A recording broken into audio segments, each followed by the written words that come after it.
Looks like Tristan did put on the microphone, even though he didn't check it. Excellent, excellent. Hello, everyone. We're just talking in chat about how we've got our counting circle puzzle, and we've not done a counting circle puzzle in a while. They're not my favorite constraint by any means, but Oddlyeven is one of my favorite setters. And this was voted on for these. Well, fortunately, the outside clues are all the same, and it's pretty easy to remember what they are, so that's something. This is the most voted on puzzle. Supporters get to go in the list of puzzles that I have in the I might do this and vote on it. Also, every now and then, yeah, the Sudoku, I think, was for the like not quite Sudoku setting challenge or whatever that I did on stream at some point. I don't think Sudoku was from that, but I think it was from around the same time. Maybe it was even for that. I don't know. Anywho, speaking of setting challenges, by the way, there is still the Minesweepers challenge outstanding. I'm going to do those puzzles that have been submitted for it next week. Not many people have set a Minesweeper puzzle. So if you want to put one in there or get it tested or whatever, you've got a week to get it appropriately tested and put up for me to do it then. Okay, so we've got counting circles. Each digit in a circle, or number in a circle, counts how many times that number shows up in a circle. And X sums, where the first digit tells you the sum in that direction. Now, the first deduction here, and this I got pretty instantly when Tristan told me the rules of the puzzle without showing me the grid. I was like, I bet there's going to be 10 circles outside the grid, and you're going to have to know that the circles have to be 10. And there are 10 circles outside the grid, and they do have to be 10. And why do they have to be 10? Because if they aren't at least 10... then these three digits are a 1, 2, 3 triple, and these three digits are a 1, 2, 3 triple, and that puts 2 ones in circles. And you can't have 2 ones in circles. Now, I'm deliberately not using the fact that chat tells me that there's 46 circles, because the fact that there's 46 circles also would tell you that there's 10, but of course I didn't want to count the circles. Therefore, I did not. But that does mean that all the outside clues are 10. Let's see if I can pull up... one moment. Pull up this and just draw in my little X in all of these. There we go. So there's our first deduction. Okay, so now all the things in front of X's have to be 2, 3, 4. If my number pad is on.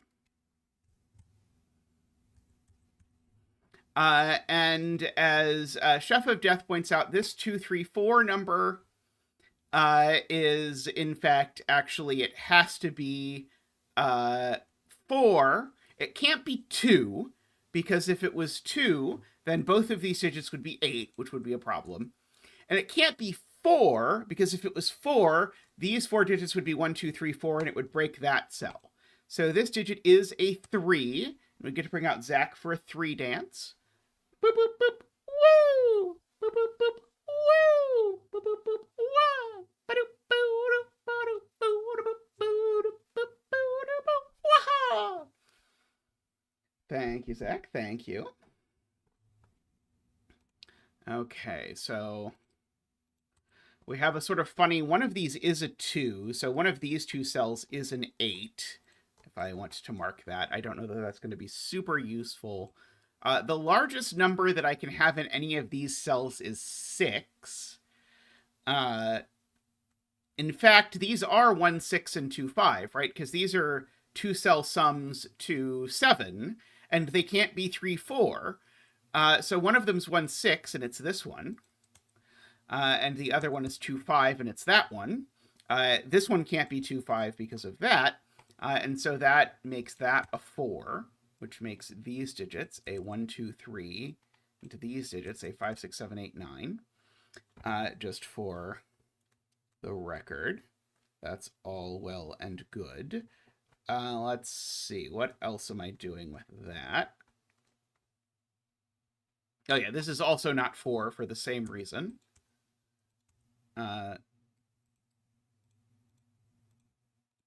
Oddly even puzzles tend to be incredibly smooth, just generally. Smoothness is an underrated virtue in puzzle creation, I think. Yeah, this one can't be 4, points out Emma, because that would be 1, 2, 3, 4, and it would assuredly break that digit. Let's see. Okay, we do need 8 8s in counting circles, so we only get one box that doesn't have an 8 in it. I don't think I know which box it is yet. We also only get one row that doesn't have an 8 in it. I don't think I know which one that is yet either. Oh, yeah, I can fill in this 1, 2, 3. Okay, so these are 5, 6, 7, 8, 9. Over there. Okay, so these digits are 5, 7, 8, and 9. These aren't 8, so I do know one of these two is 8 for whatever it's worth.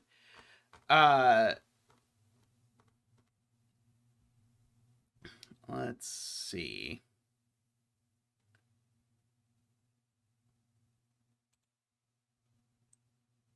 Yeah, this one can't be 4 because that digit's not a 1, 2, 3, or 4.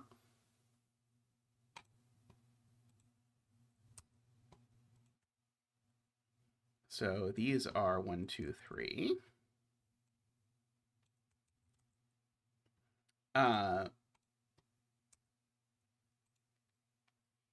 a quest for an ending that didn't break the opening logic. Yeah, that is very fair. I'm curious, did you deliberately want there to be 46 circles, or did you want it to be the you couldn't do the 2 1s like we had discussed? Yeah, this one can't be 4 either because it looks across there. So that gets us 2, 3, 4. Maybe I should be coloring 1, 2, 3s and not 1, 2, 3s just for the sake of, or sorry, 1, 2, 3, 4s. Just for the sake of it, because we've got so many of them in the puzzle, it's probably a good idea. Let's see, and all of these are not 1, 2, 3, 4s. Let's see, not 1, 2, 3, 4s, not a 1, 2, 3, 4. That one is a 1, 2, 3, 4. This is an 8. I agree. That's not a 1, 2, 3, 4. Let's see, these aren't 8. Row 5, the rest of it is yellow. Yeah, I didn't fill that in. These aren't 8, by the way. Oh no, not quite. Yeah, so this digit just is a 4. Is good. Oh yeah, we've got some more blue over here. One of these is low. We don't get that many 1, 2, 3, 4s in circles. In fact, if there's one more 4 that's not in a circle, we know 4 is not a circle digit, which would be very useful to know.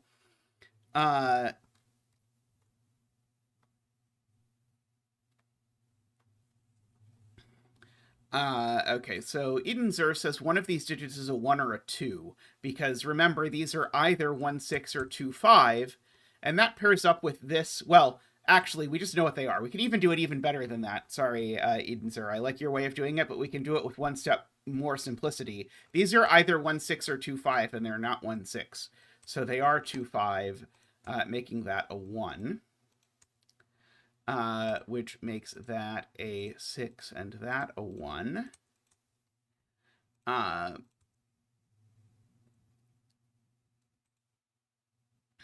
Okay.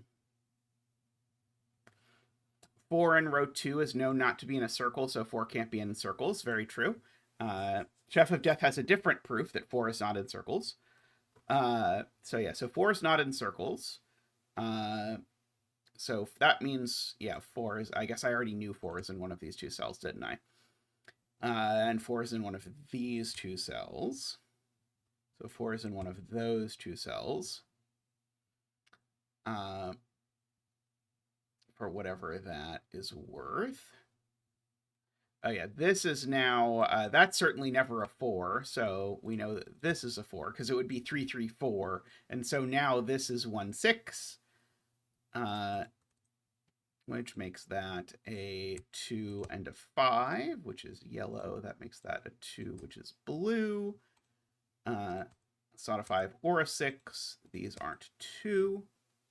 That's not 5. This digit is yellow because it sees every blue digit. Let's see.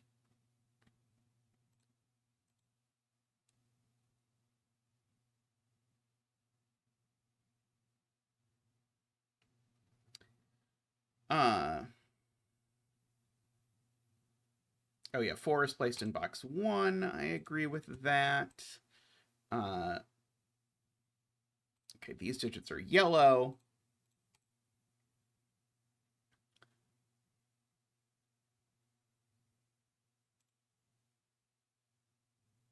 Let's see, and we've got all of these assorted things floating around the outside. It was claimed we know that 9 is in circles. Is that a math thing on the fact that we've got a sum to 40, whatever it is? Oh, column 3 actually is the easiest way to see it. Yeah, if I would rather not do the math. So yeah, in column 3, we learned that 9 is a circle digit. In fact, actually, we learned that 7, 8, and 9 are circle digits, right? Just from this column. So if 7, 8, and 9 are circle digits, 9 in particular needs to be in a circle in every house that it lives in. So these aren't 9 for sure. This isn't a 9. Yeah, so like every 9 in the grid is circled, I guess is maybe the easiest way to put it. Because there are 9 circled 9s. The uncircled digits add to 9, and one of them is a 4, is a way to contemplate the nature and purpose of reality. They're either 4, 5, or 2, 3, 4. So there is a circled 1 somewhere. Fascinating. Let's see. There's a 2 in one of these cells by Sudoku. We've got to be like looking at the Sudoku stuff a little bit more. Oh, and it's not 2, 3, 4. Okay, so everything is circled except 4 and 5. Very good. Yep, because we can't have the 3 digits that sum to 9 can't be 2, 3, 4. So the 3 digits that sum to 9 are indeed 4 or 5. So there's a 5 in circles. Well, there's 5 5s in circles, I suppose. Okay.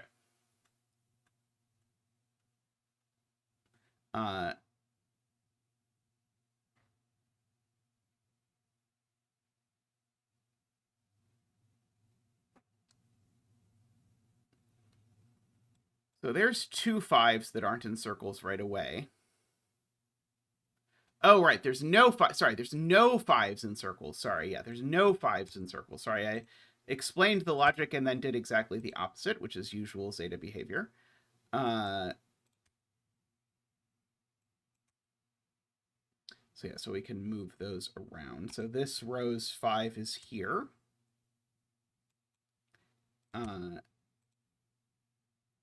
This column's 5 is here. This is a 5 by Sudoku.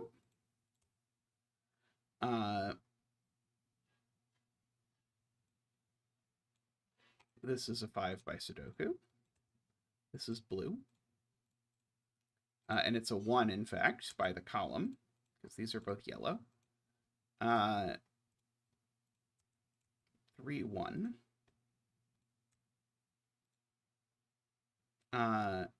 Hey, Jay, how are you doing? One of these is a 1.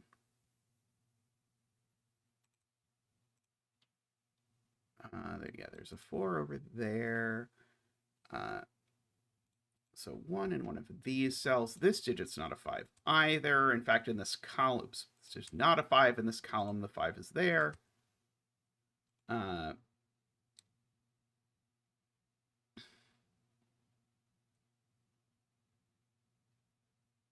this is a 1 just by Sudoku. Thank you to DWeb for pointing that out. This is yellow. We've got a remaining 2, 3 in this row somewhere. It's not over here, right? Where's the last 2, 3 in this row? Well, these can't be 2, 3, so this is a 2, 3. So these are both yellow. And these aren't 6. That one's not even 8. So one of these is 6.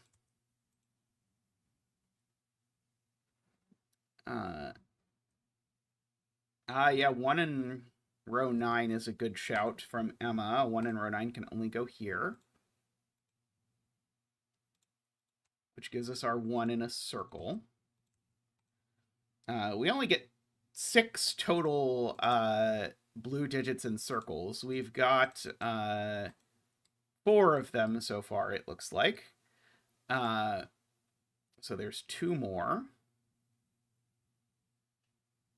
Yeah, this 2, 3 pair looks at that. This 2, 3 pair looks at that. And this is a 6 and a 1.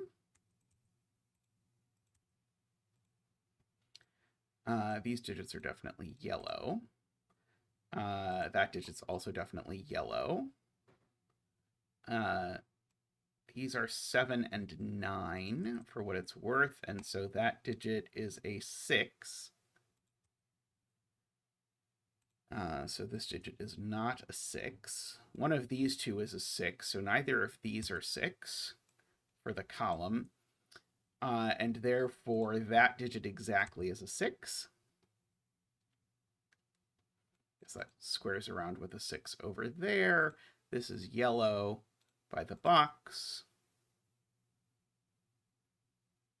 These are from 7, 8, 9. There's a 7, 8, 9 in here and a 2, 3. Let's see. Yeah, and there's a 2, 3, 7, 8, 9 over here.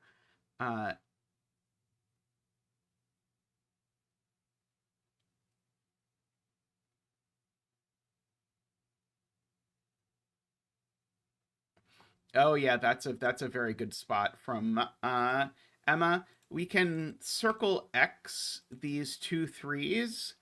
And so by doing that, we can notice that these 3 digits are all in circles, so they have to be 3s. So those are 2s. That's a very good spot.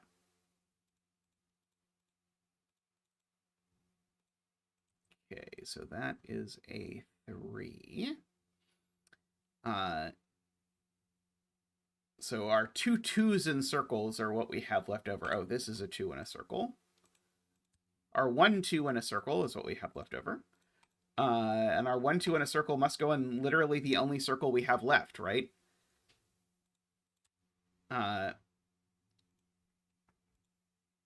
Which seems to make this go 5 2. 5. This is yellow. These are both blue, being a 4 and a 3 respectively. That digit is yellow. That one is blue. That one is yellow. So that's the 4. Okay, so these are 6, 7, 9, which makes that an 8.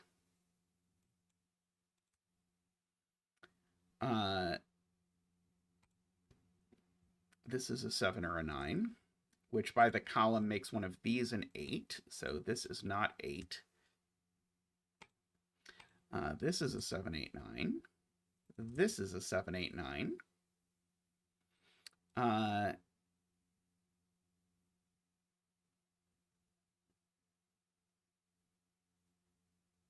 let's see. Oh, I never actually pencil marked this one. This is just a naked 6. Which is probably quite helpful, because now this is an 8-9 pair, so that's a 7.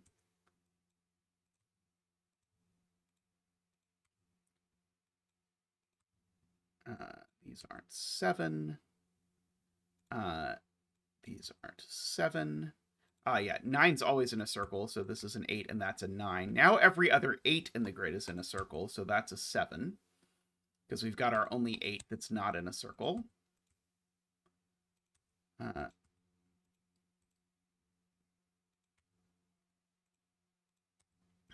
not sure how much more we're going to need to do before everything just goes in place.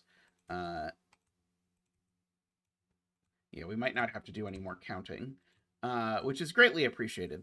The most annoying part of counting circle puzzles, the reason why they're not really a good Sudoku constraint, is that the end usually turns into scanning hell, and I really appreciate what Oddlyeven has done here to make this smooth all throughout, so that I did not ever really have to consider counting 6, 7s, 8s, or 9s. I really only had to think about counting the low digits. I guess I had to consider 9s a little bit because I needed to know that like every 9 was in a circle. But basically sort of sparing me the part of these puzzles that is usually feels like punishment for some sort of past sin. So yeah, so this was really nicely done. Let's see. Let's do another puzzle. So yeah, the most annoying part of counting circles is the counting. That is true. That is a good way to put it. Let's see. Where are we in my list of puzzles? Oh, have I really not done MIA? Somehow I thought I'd done MIA. Okay, so in my... I every once in a while I'll do one of my puzzles. I guess I have not done this puzzle in a bit. So, I think, and I need to change the scene here, that of all puzzles I've ever created, I think this is my favorite one.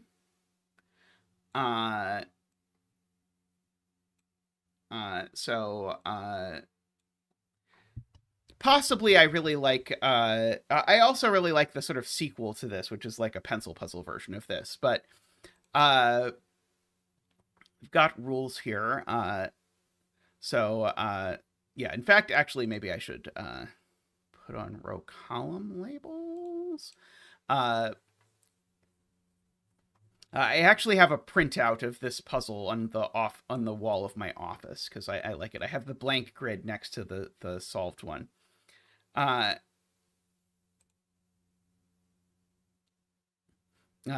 did not give us a complete freebie white dot, I promise. There's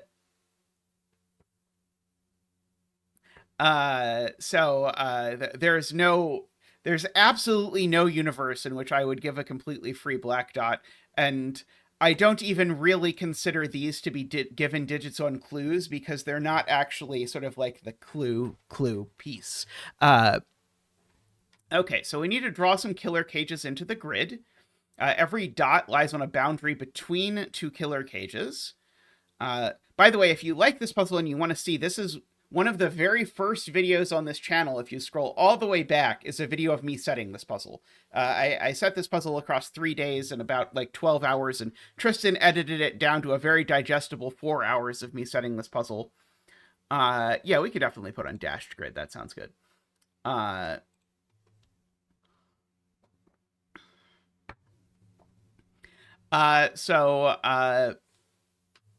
Killer cages don't overlap, don't contain repeated digits, and every killer cage touches at least 1 dot. So there's no like ghost killer cages that don't do anything. So a white dot between 2 killer cages means that their totals are consecutive, and a black dot means that their totals are one is double the other.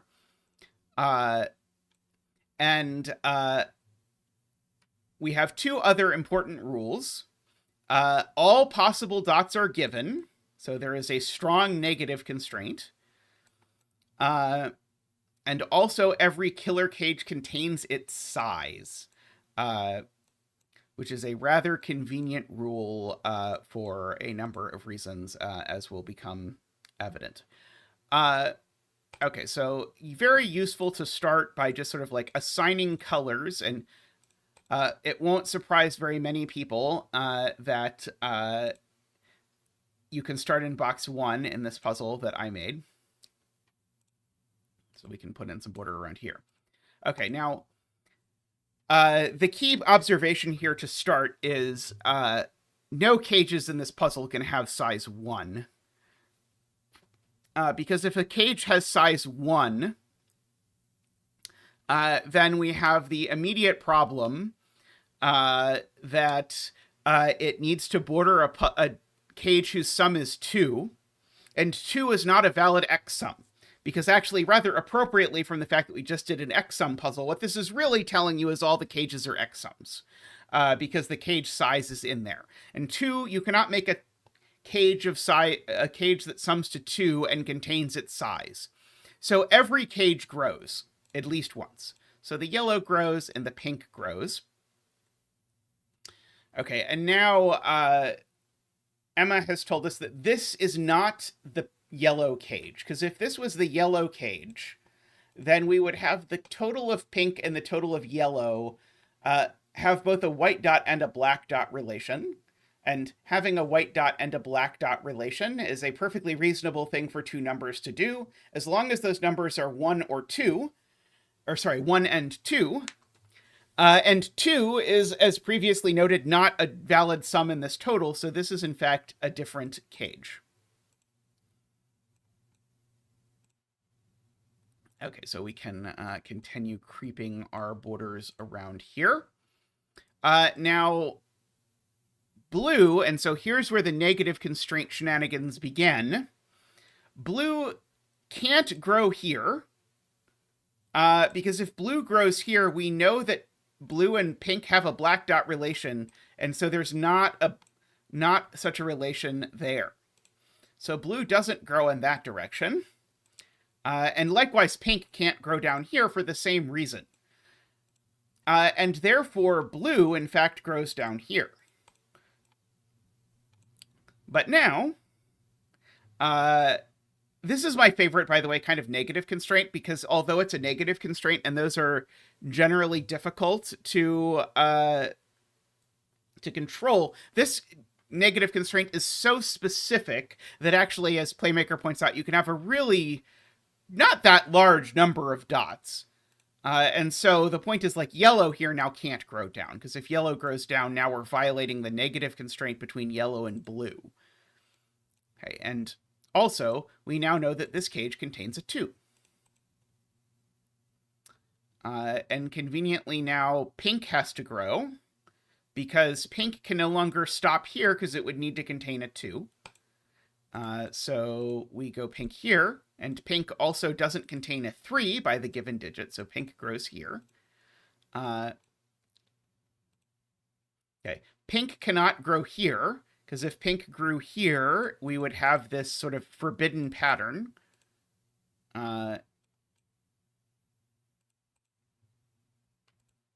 Like that. Okay, and now,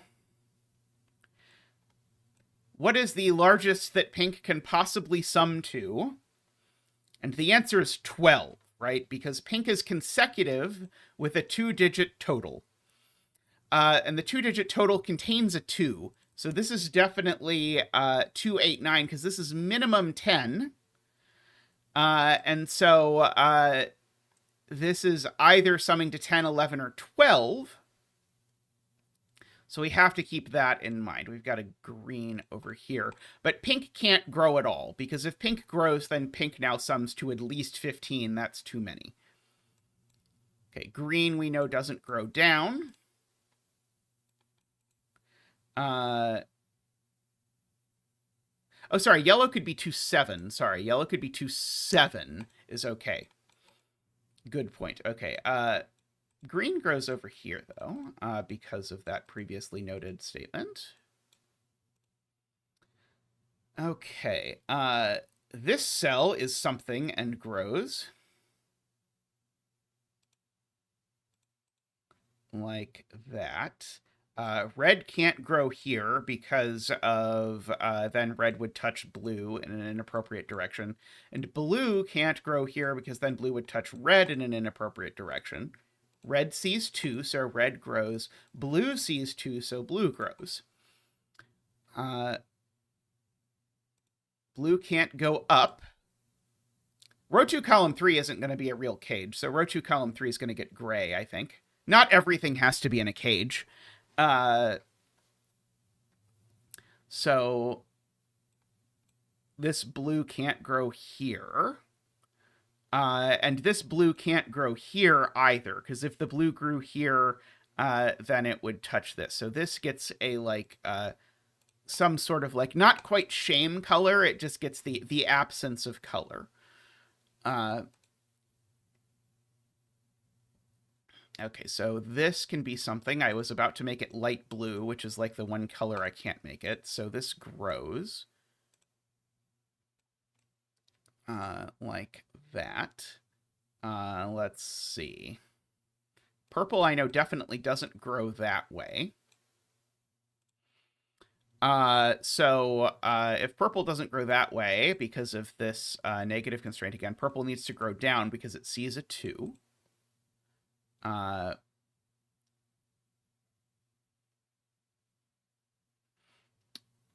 Basically, I want to give this a color, but I want to make sure it's not red. Let's see. If red wanted to get there, it would have to go 1, 2, 3, 4, 5. And red can't take that cell without breaking. So 6, 7, 8, 9, 10, 11, 12. Okay, so the minimum size for this to turn out to be red is for red to be 12, which I think is not going to work very well.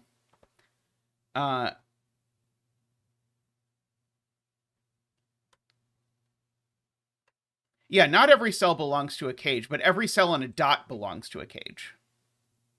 Oh, right, it's just immediately not read by the dot. Right, you can even use that. Sorry, never mind. I was doing that in a way more complicated way than I needed to. Okay, we'll make this a dark blue. Okay, dark blue can't go down because of the negative constraint. So dark blue immediately grows here. Whatever this is now, it's not growing back left for similar reasons. We do know there's a 3 in here and a 4 in here somewhere.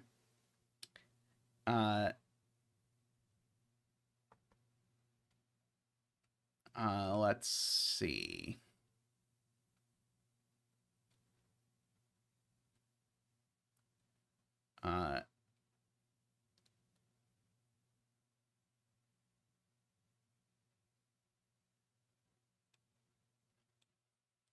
Right. Pink's sum is a maximum of 12, so it needs a 1 and a 2 in order to guarantee that.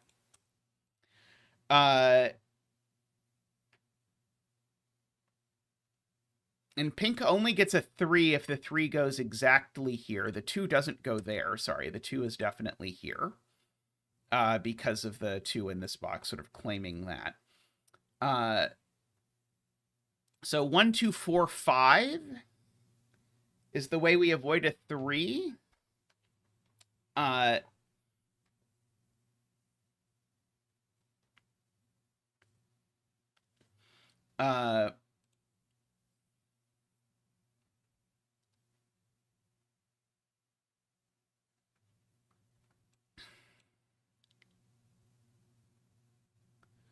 Okay, so blue needs to be double pink. It can't be half pink, is the key point here, because if pink, the biggest pink can be is 12, so the biggest half pink can be is 6, which would require this to be 1, 2, 3, which doesn't work. So blue is double pink. So blue is a minimum of 20. And 20 is, in fact, also the maximum blue can be, because the minimum pink is 10, so the minimum double pink is 20. So this just is 3, 8, 9, which, in fact, does make this 2, 7. Okay, and this is 10, so it does have a 3. and a 2. And these are a 1-4 pair. That is not a 3. Okay, and so now this is a 20, and so red is either summing to 10 or to 40. And it can't be summing to 10, because if it summed to 10, there would be a white dot here. So this red sum's actually 40, so red needs to grow an enormous amount. Because the minimum size of a 40 cage is 7. And red can't take this cell because of the sum with purple. 2, 3, 4, 5, 6. This is some other thing of unknown perspicacity. This green certainly needs to grow, but I don't think I know much about where yet. These are known to be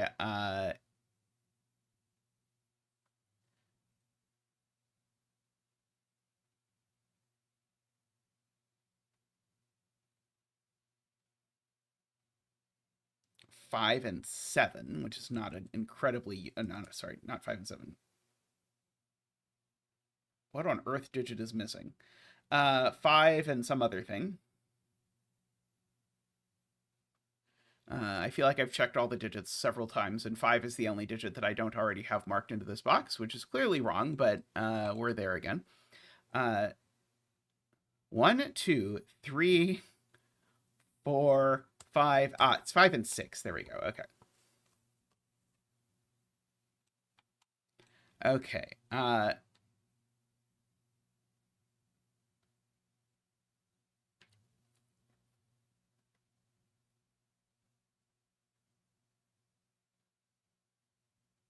So funnily enough, there's definitely a 1 in these cells. So red is missing digits that sum to 5, and it's not missing 1 and 4. So it's either missing 2 and 3, or it's missing a 5. Those are the two options, right?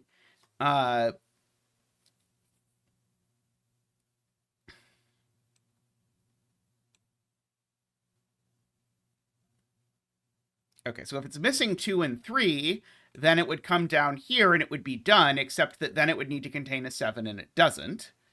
So it's not missing 2 and 3, it's just missing 5, which means that red always comes here. And this isn't a 5, because we just said red is missing a 5.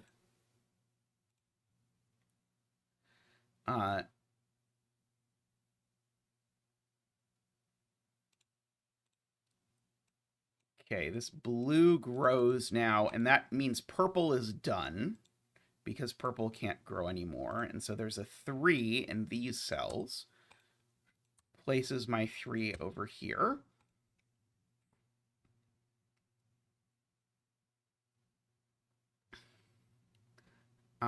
This can't be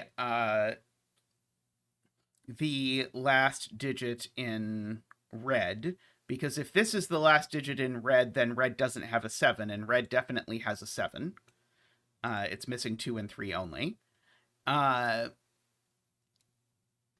fact, actually, sorry, it's missing 5 only. In particular, the 3 in this box definitely doesn't go here. Right?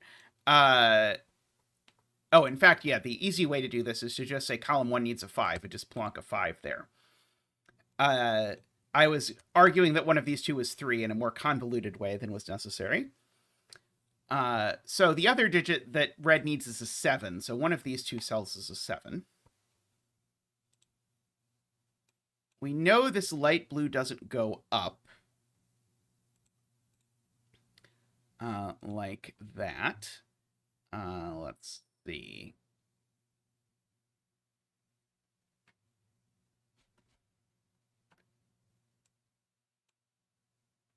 I guess we know the maximum this can come to is 367, which is 16, but that's not immediately super useful.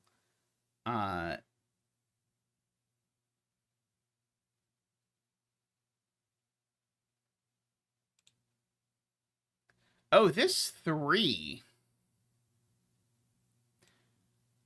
always has to take this cell, right?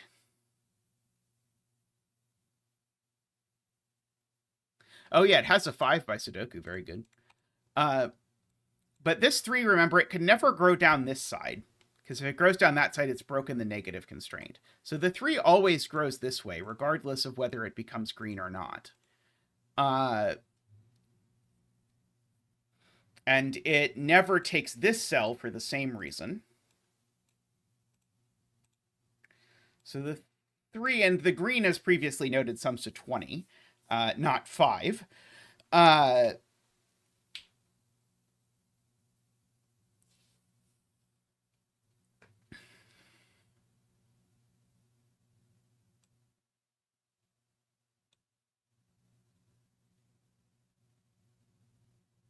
What digits are left in this row? There actually aren't that many digits left. Maybe it's worth contemplating that. 5, 6, 8, 9. It's not an 8. If 3 joins this, then that sums to a minimum of 3 plus 5 plus 6 plus 8. And that's more than 20 by a lot. So this is a separate universe. We'll make it dark green because we don't have one of those yet. Okay, and so dark green also needs to grow over here because it doesn't contain a 2. So dark green is finished. And I'm going to mark in these 2 walls while I'm at it because I know that this can't grow that way or that way. And this light green has to grow at least by 1.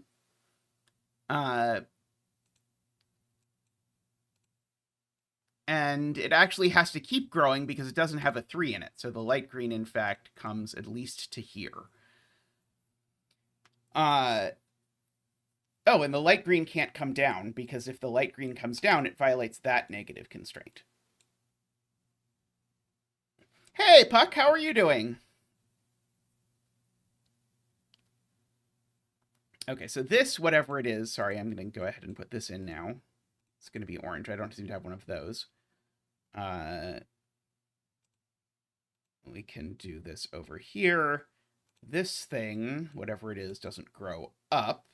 So orange doesn't grow that way. Well, I've recorded a bunch ahead. I don't know where exactly in Sudokuvania 2 that you're stuck, but there are a number of episodes coming. So hopefully one of them will help. One of these digits is a 4. Okay, so this is a 4 plus some digits that add to 16. Certainly it's not both 8 and 9 for what it's worth. So we've got a 5, 6, and an 8, 9. Oh, sorry, no. Could we do 5, 6? 5, 6, and 4 is 15. Yeah, so we can't do 5 and 6 because 5 and 6 would put a second 5 in here. So the minimum we can possibly do then is 5 and 8, which is 13. With a 4 would then mean we need a 3. So the other digit in here, oh, it can't even be 5 and 8, actually, because that would require 3, 4, and there's definitely not a 3 in here. Okay, so we either need 5 and 9 or 6 and 9. And so, yeah, the row 2 direction might be easier. Yeah, basically, if this isn't exactly 1, 4, then we've used 2 and 3 and 5. And so if this isn't exactly, yeah, the row 2 direction is way better. If this isn't exactly 1, 4, then this is minimum 4, 6, which is 10, which is clearly not possible. So these are exactly 1, 4. And in fact, we even know the order of the 1 and the 4. And then we just need to ask how to make these digits sum to 15. And it better be as 6 and 9, not as 5 and 10. Like that, which then knocks the 6 and 9 out of here. Makes that 16. So this is 15 or 17. Definitely it needs to grow, though, because I'm not making two cells sum to 15 or 17 if they need to contain a 2. So orange comes here. And not there, in fact, because there has a relationship with green. Could safely make this purple, I think. Can't believe the case checking wasn't required in a zetamath puzzle. I know. But orange now grows again. And it can't even be of size 4, so it's got to grow again. But again, the maximum it's possibly allowed to sum to is 17. Did we miss Zach? Oh no, did Zach forget to do this? What was the first digit even? I don't even remember what the first digit was. Was it like this 2 or something? Yeah, probably worth mentioning that these digits are 6, 7, 8, 9, and these ones aren't 8. The 3 in box 2. We'll give you a 3 dance. Ba-doop-ba-doop. Woo! Ba-doop-ba-doop. Wah! Ba-doop-ba-doop. Wee! Ba-doop, ba-doop, ba-doop, ba-doop, ba-doop, ba-doop, wah! Thank you, Zach. Thank you. Okay, so the fact that orange is maximum 17 tells me a few things. One of them is that it definitely doesn't take the 7, because combined with D-Web's point that this number is at least a 6, that would make the total too big. This cage definitely therefore grows here, and it definitely stops, because if it grew any more, then we would have this problem that it would now sum to way too much. There's definitely a 5 in these cells because the 5 in this box is up here. The 5 looks across here and tells me that digit's not a 5. Okay. So again, now the minimum of this box is 5, 6, 1, 2, 3, which is 17, which is what we said was the maximum this could sum to. So this just is 5, 6, 1, 2, 3. And those aren't the 5. So it seems like that one is the 2 and the 1. And these are a 3 and a 5. Which then actually gives me a 3-5 pair over down here at this one. These aren't 6. This is the other 7, 9. Okay, and so this cage also has a total that's huge, right? Because this cage's total is 17, and this is probably not half of 17, so it had better be double 17. So it's going to grow some.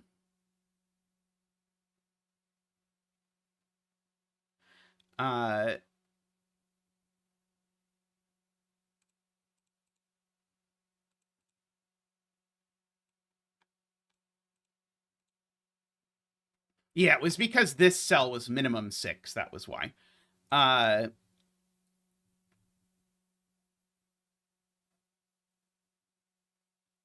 there's a 6-9 pair here, so this digit's not a 9. I agree with that. Purple certainly grows here. I do have to worry about whether purple and blue are the same or not, so I'm going to remove my colors and briefly do this in terms of dashed lines. What digits are left here? 3, 4, 5, 7, 8. It's not an 8.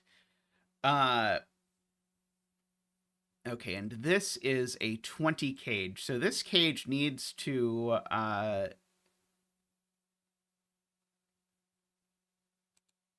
Oh yeah, this cage definitely can't touch this again, because remember... Oh wait, sorry, no, that's not true, sorry. Oh, but it can't take that cell, because touching that cell definitely would be bad, sorry. So this is just not in a cage.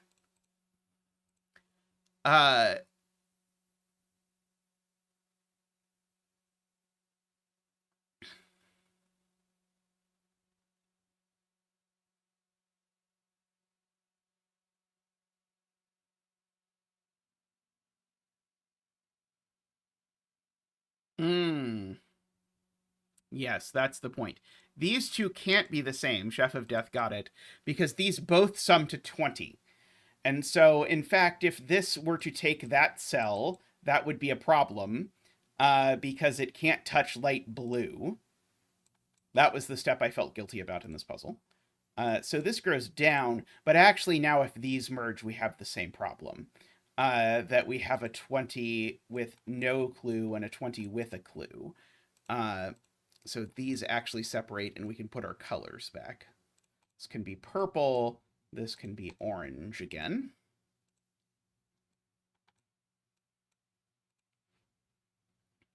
Okay.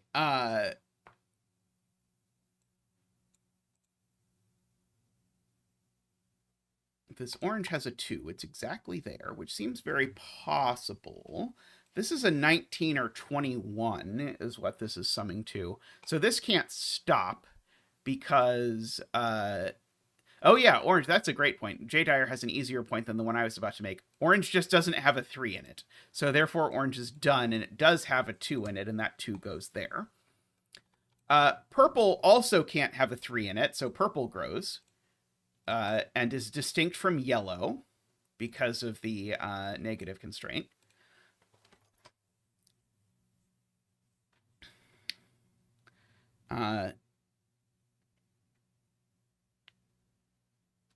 Okay, so we probably should take a second to actually pencil mark this cell. It could be a 1, 2, 3. No, it can't even be a 3. Is even 4 already too large? 4 is already too large, because if this is 4, then they already sum... Oh, no, sorry, 4 is not too large, but 4 is the maximum. Because if this is a 4, the sum is 12, this can sum to 11 only. So, yeah,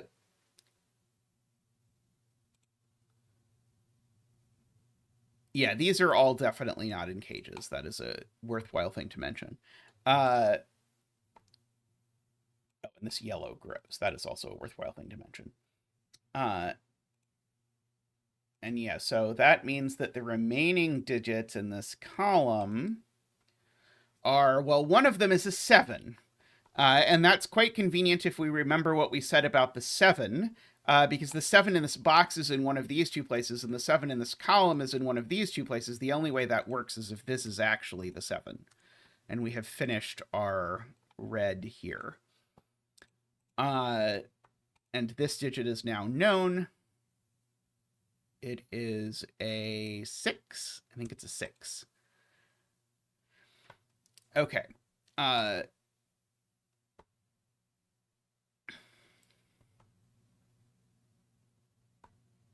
So one of these two is a 6. I don't know how helpful that is at the moment.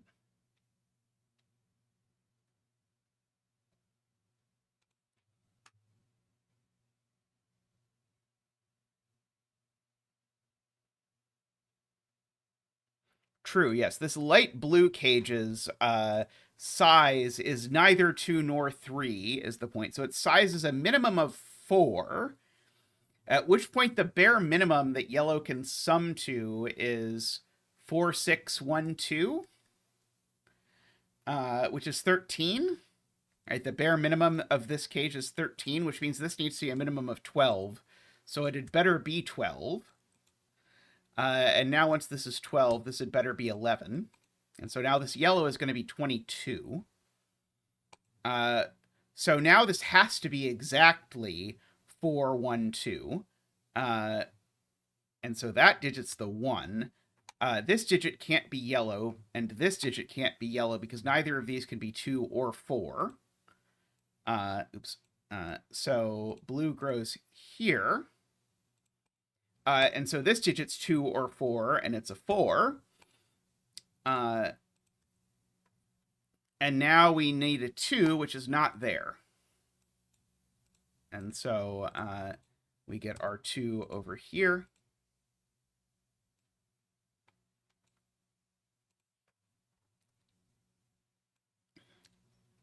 Yellow is 22. You can't get to 22 in 3.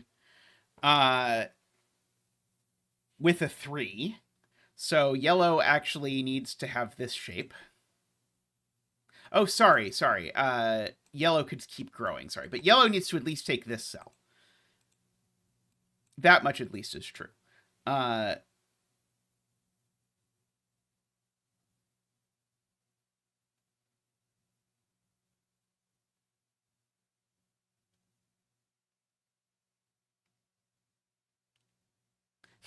You want to imagine the amount of times I backtrack while setting this one? A lot.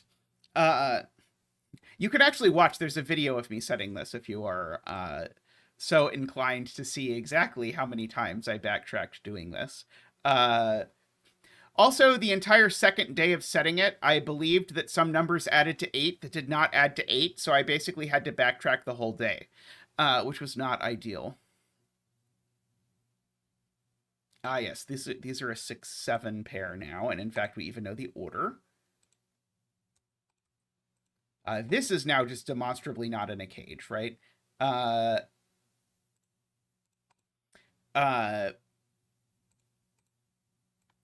so we know what these are. 1, 2, 3, 4, 5, 6, 7, 8, and 9. These are 3 and 4. And we know the order of that apparently as well. I remember how excited I was when this worked, because I was like, there's no way this is going to work, right? This cage of this 6 having to go over here like this. And then it turned out it worked and didn't seem to break, and I was elated that that deduction worked. These are an 8 and a 9 again, apparently.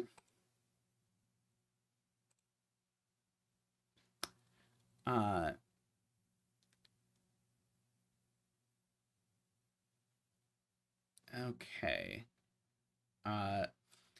What size was, or what was purple again? Purple was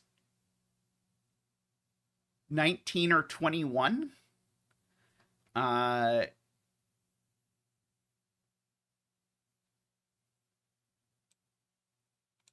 this is 17.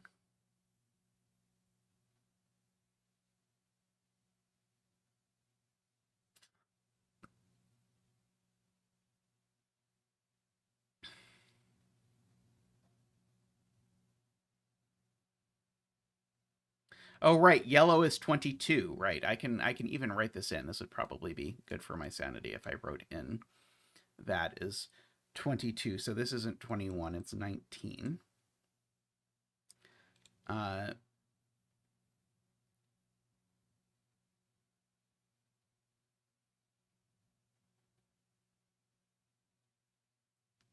7 is just placed here.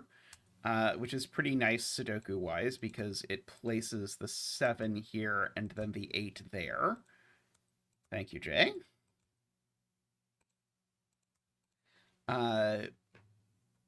These are 1, 8, and the other thing. 6, I believe. So I think that is just the 8 here, the 1 and the 6 for this row, if I did my Sudoku correctly.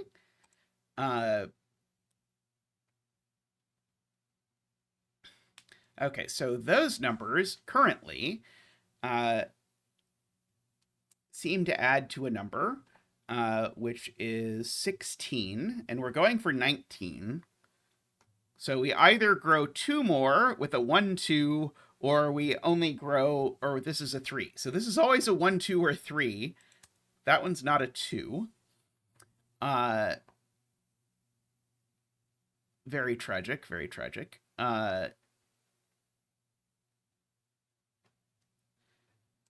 Let's see. Oh, 9 is here by Sudoku in this box, so that cell's not red.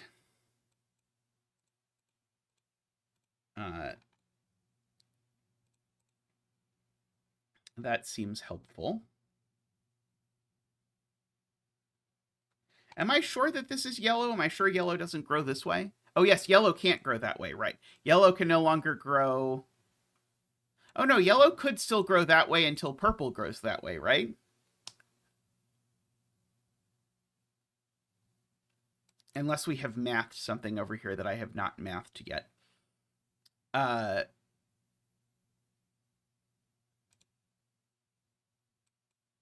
This is 17 I wanted to mark. So this is 34.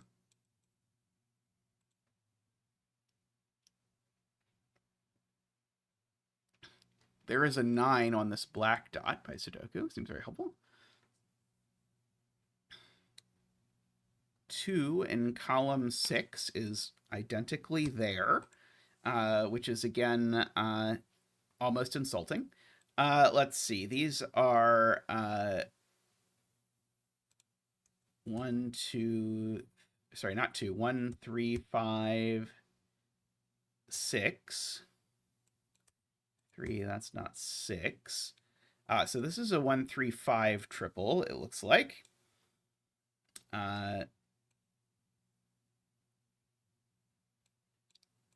So it's not. Did I do this wrong?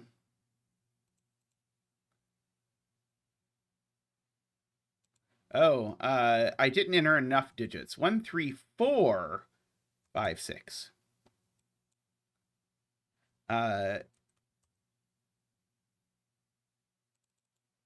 Sorry, these aren't 3 or 4. That one's not 6. Okay, it is still a 1, 3, 5 triple. So this is a 6 and a 4, which gives me a 5 and a 4. Over there.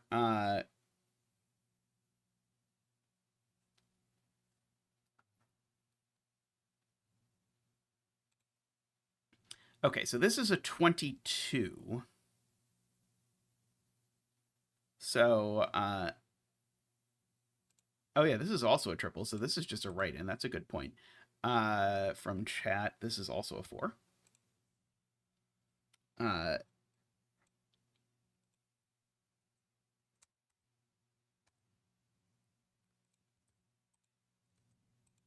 Okay.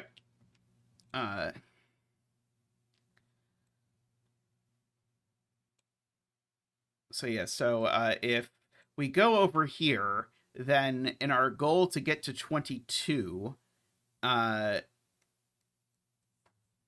we have a problem, which is that if I take this, the minimum sum of these is 19,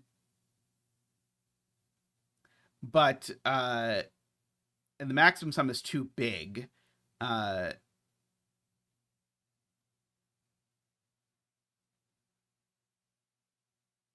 Oh yeah, we've got a 3-5 pair over here. So this is a 2 and this is a 1. Is worth remarking on. But yeah, if yellow comes here, the problem is it needs to grow because it can't possibly be done. And if it grows, then it needs a 5, or it needs to grow twice, which is clearly absurd. So yellow just can't take this 8.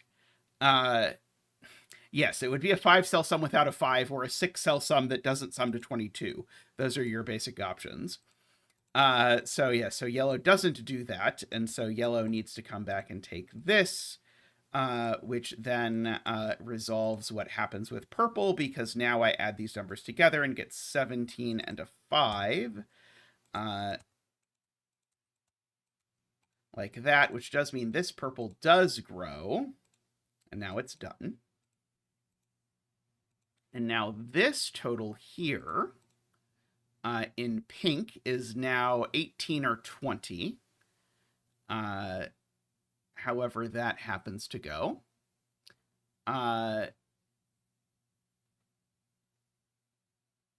Let's see. And now we've got some more Sudoku to do for sure.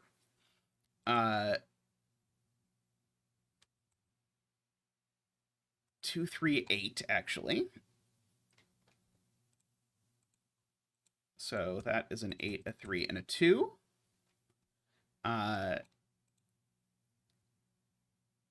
4, 5, 7. 4 and a 5, 7. These are 6 and 9. And in fact, that's ordered. these are, oops, 5, 6, 7, 8, 9. That's not 6 or 9. It's not 6. That one's not 5 or 7. So that's a 6, 9 pair, giving us a 5, 7. These are 3, 6, and 9, of which this one can only be 9. 6, 9, 3, 6. 8, 9. Okay, this one's a 1.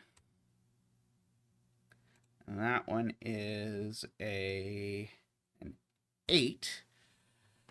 Okay, and now you'd think the puzzle was basically done, but we have this deadly pattern to resolve, and it turns out that resolving this deadly pattern is somewhat non-trivial. Okay, so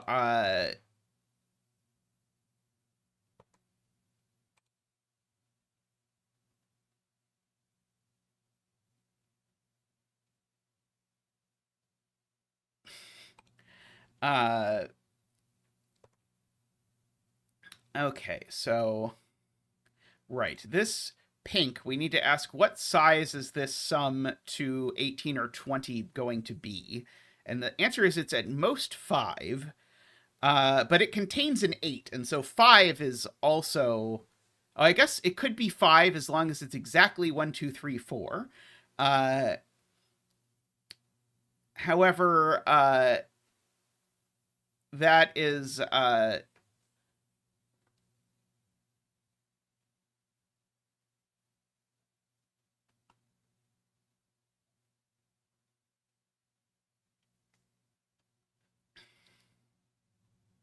Oh, yeah, 8, 1, 2, 3, 4 doesn't include a 5, so right.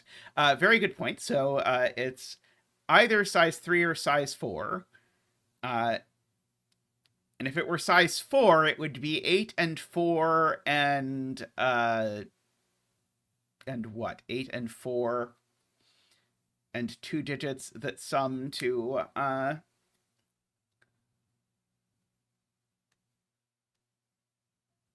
In any event, it definitely needs to take this 3. I definitely agree it needs to take this 3, because otherwise it's meandering through a sea of digits that are way too large. And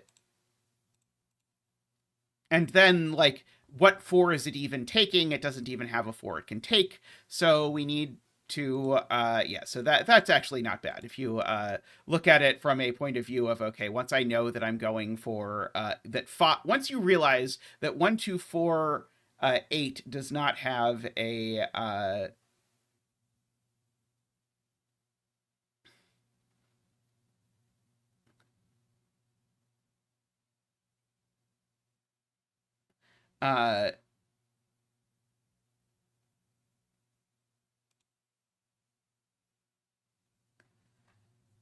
okay, so then we're looking at this to be size 3, so it just needs the 9 or a 7, but it can only take the 9.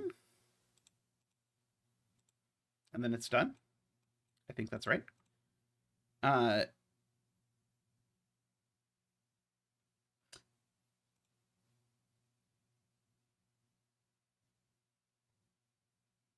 D-Web says no.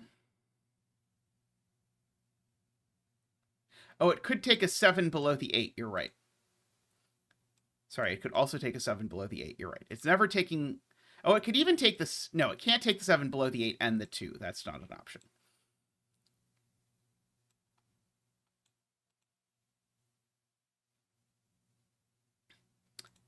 Okay, so this is a 34. Currently, we are at 1520, so we need 14 more.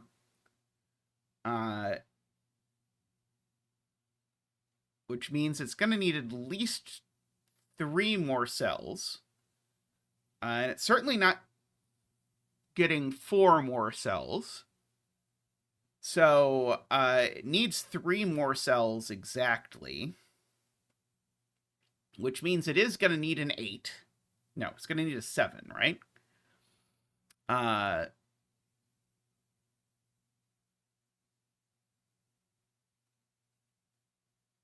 Okay, it's going to need a 7. 3 more cells, including a 7. So it's going to need, so it's going to need a 7 and 2 digits that sum to 7, which are going to have to be 3, 4. Or sorry, no, going to have to be 2, 5. Okay, so it needs a 7, a 2, and a 5 is the point. And so it does not take the 8. It misses 3 and 8. So then the red has to grow here is the point. Yeah, it's once you ask the question correctly, it is nice. Okay. So this red comes here. It's not taking another 9. And so the red comes here. Oops. And so conveniently, we have gotten our 5 and our 7. And it has conveniently been very helpful in the process of figuring out exactly what is going on with this. Okay. Now this needs to be pink, because if it's not pink, then it's a 1-cell cage that sums to 9, which doesn't work. And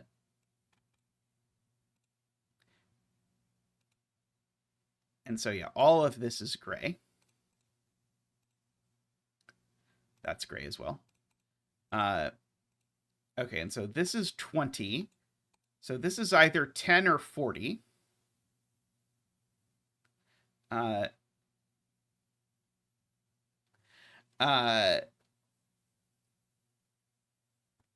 Oh yeah, this ending is like the most magical ending that I've ever found. This is one of the very first times that I engaged in what I usually like to call fishing in these sorts of puzzles. So this 6 is gray, as has been pointed out, where just sort of like you just try stuff until something works. Yeah, so if this were 10, it would need to have a 3, so it's not. So it's 40 is what we're looking for here. And I seem to recall these numbers don't quite add up to 40, right? 11, 13, 16, whatever that is, 24. So yeah, so it definitely grows over to here. In fact, even...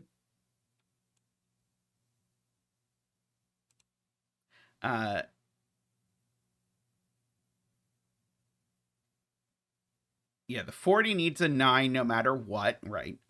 So we definitely take that cell.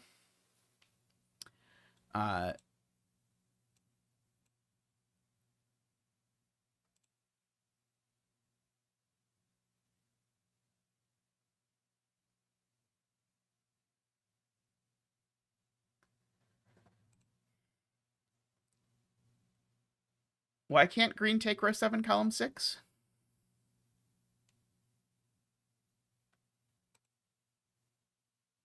Yeah, if I come over here, then the maximum... Oh, right, no dots, right. Very good point. Yeah, and so if green now takes this 1, now the maximum we can get is to take one of these 8s, and we'll be at 18 plus 13, which is not enough. So we can't take that 1, which means that none of this is part of a thing. And so we need to keep growing over here. So currently the maximum that this is at is 22. So we need a minimum of 18 more. So that's 5, 10, 18 more. And so then we go back and do math and say that that was 18 and we needed this to be a 7 in order for this to work. I still love this ending. I think almost as soon as I published this, I think I got a message from KNT about the resolution of this 5-7 deadly pattern, calling me a psychopath, which was appreciated.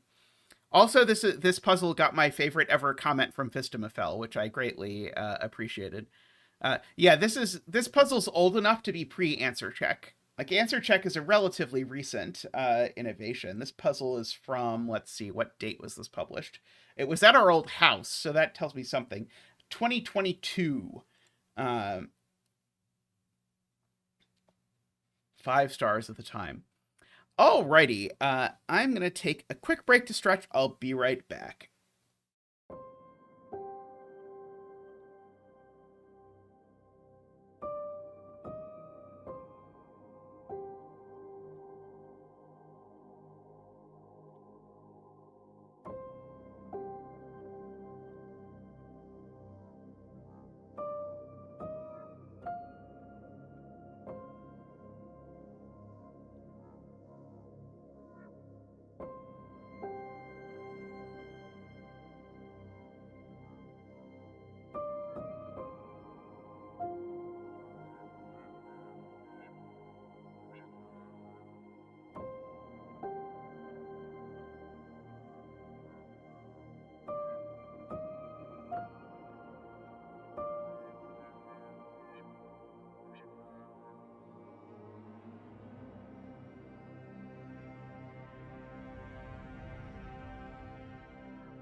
Welcome back, everyone.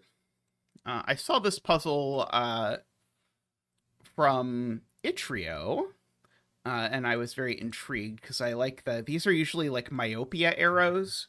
I don't know if this puzzle is going to have anything to do with myopia, but we can hope.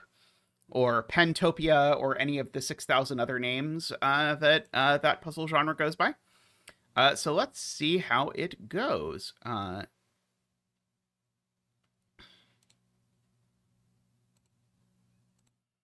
So we need to draw a 1 cell wide loop of orthogonally connected cells. The loop may not touch itself even diagonally. The loop acts as a German whisper line. Cells containing arrows indicate all the orthogonal directions which tie for having a loop cell appearing closest to the clued cell. Yeah, so this is a myopia puzzle. Cells containing clues cannot be on the loop, so we can immediately de-loopify all of these. A digit in a clued cell counts the combined total number of loop cells in all directions indicated by the arrows. Okay, very nice. Okay, so myopia things right away. This cell can't have loop in it because then this wouldn't be the closest. And you can repeat that in all of these clues, any direction that any direction that does that, or that doesn't have an arrow pointing in, it doesn't work. But now, actually, if you look at this one, now it's got 2 gray cells in that direction, so there's definitely 2 gray cells in that direction. Okay, and now this one, the closest one is at least 2 away, so that actually grays both of these. Also, this probably isn't on the loop, unless my loop is exactly 1 cell, which would put too many zeros in the grid.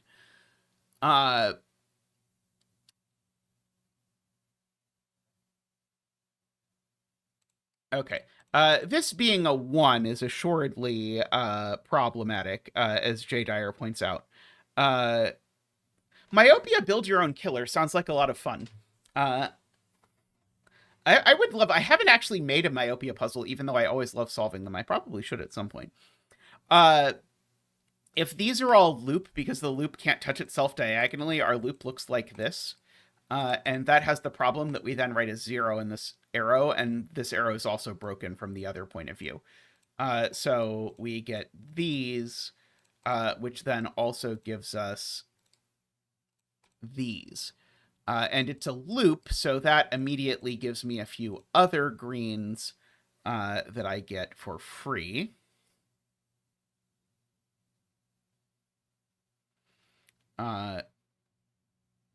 Now, yeah, the loop, this is Emma's point.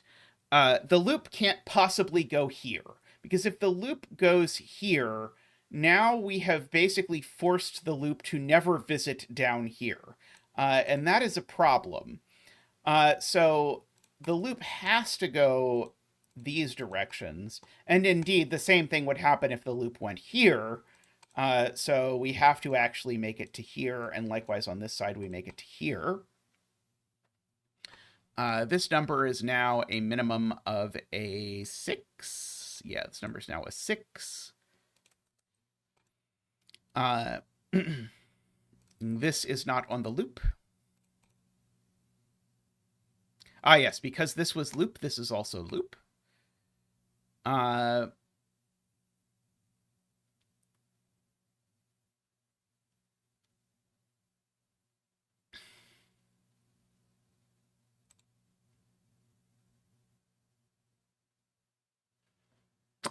Why do I know this isn't loop?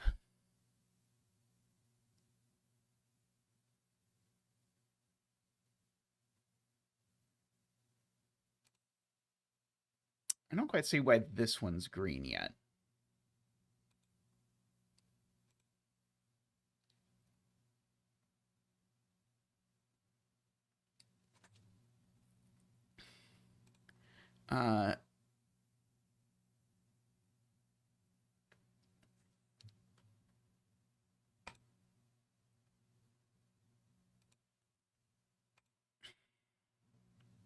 This is certainly 2, 3, 4.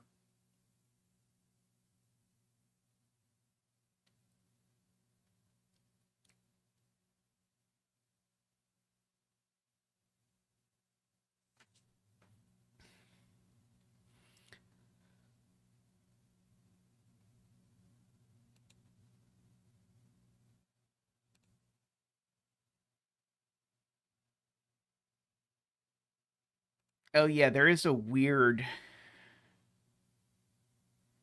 No, I think... yeah, there's some weird stuff over here that I don't quite want to look at yet. Yeah, I was thinking about this in terms of like things like where does 5 go in this column, for example.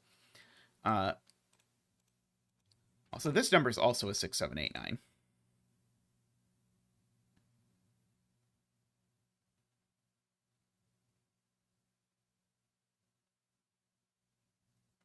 Yeah, I like Garian's argument better in terms of this, which is that these two are going to connect. I don't know exactly how, but there's no way they don't connect, which means these two can't connect, because if these two connect, then this cell is stranded. And that will happen if either of these is in. And so therefore that cell is certainly green. And again, this cell can't be green or these two would connect, And now these two are green because we have to get from down here back up there somehow. Again, this needs to be gray. So this is green.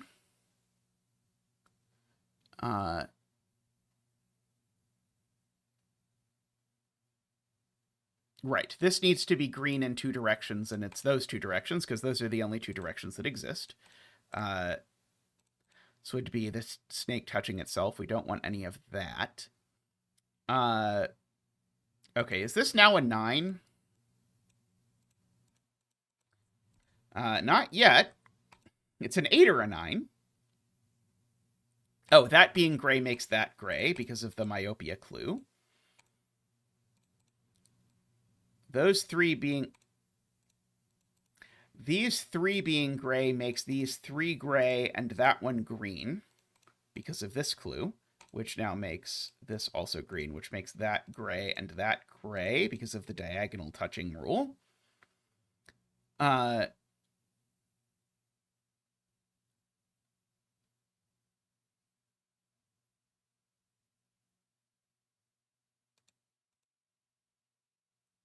This is certainly 1, 2, 3, 4. Oh, I don't know why I put 1 and 2 in there. Who knows? Oh, this number's a 3. Today is our 3 dance day. Let's do another 3 dance. Woo! Wah! Wee!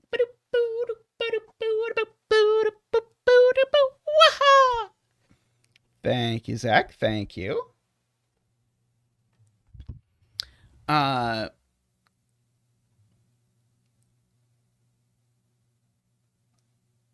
right. 4 is the closest green. So actually, in this direction, that's gray and that's gray, right? We need it to be strictly closer. So that actually gets us 2 greens down here.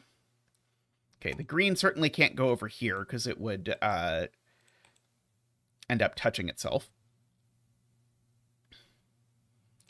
Yeah,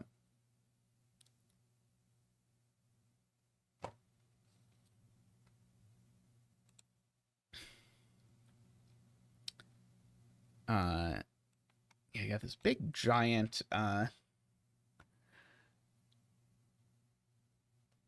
I kind of want to color the German whisper snake, but I'm a little afraid that I will end up regretting it horribly. Well,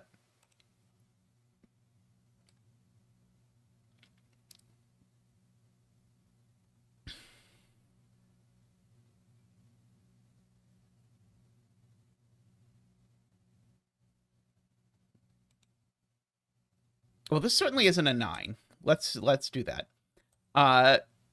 This is not an 8 either, because if this digit was an 8, we would have to put a 5 on a German whisper.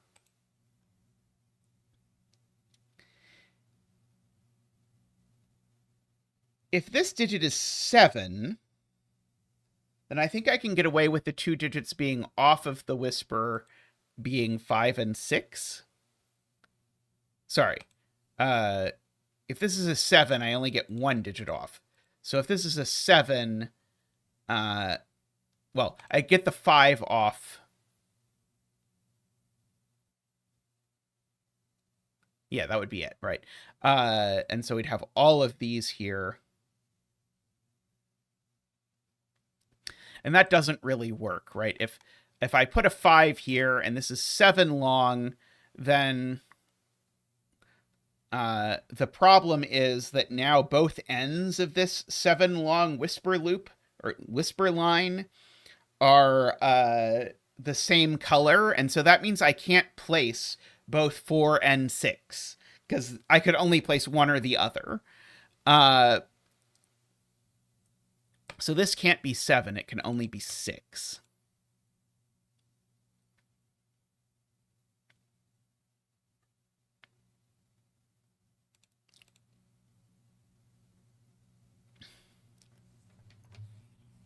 Oh, which it is currently. Good. So we can green over there. Oh, and we can green over here.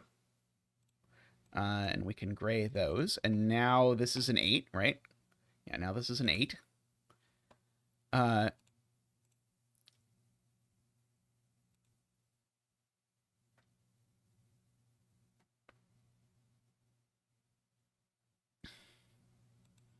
yeah, one of those is a 5.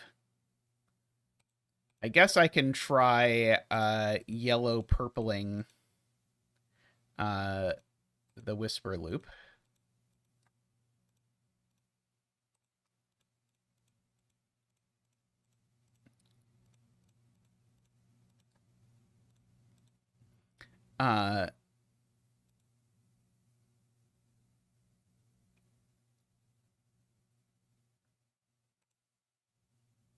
This is, by the way, 5, 6, or 7. I guess it's never actually 6. Oh, no, it could even be 6. Sorry, it could even be 6. This is now a 4. Very good.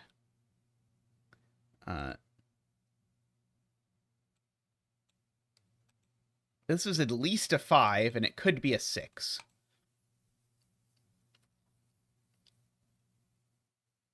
This is at least a 6, and it could be a 7.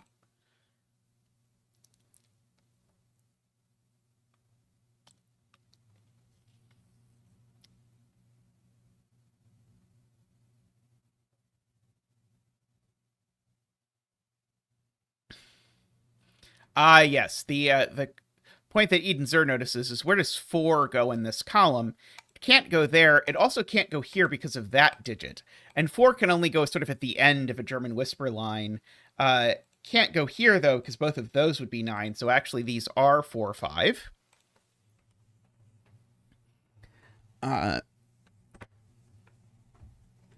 So one of these two cells is 8 by the box.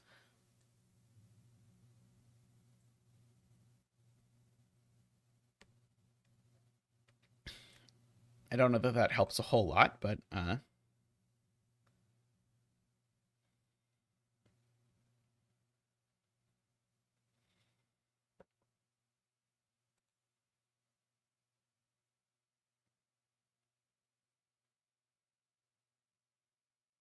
yeah, if this is 7, then that's a 5, and we again need to place 4 and 6, and we definitely don't have a place to place 4 and 6 in that universe. So this is certainly a 5 or a 6.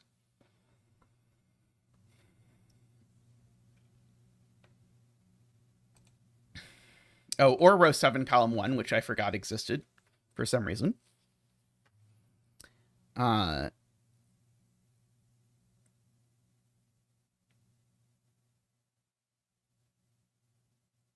I do know that 4 is up here, right? In this box, just by... Oh, no, sorry, I don't know that, because that could be 4.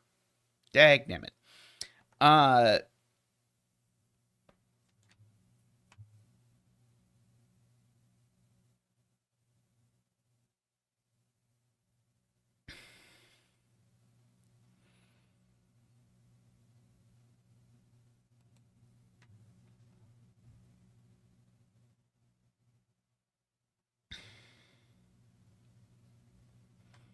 True. None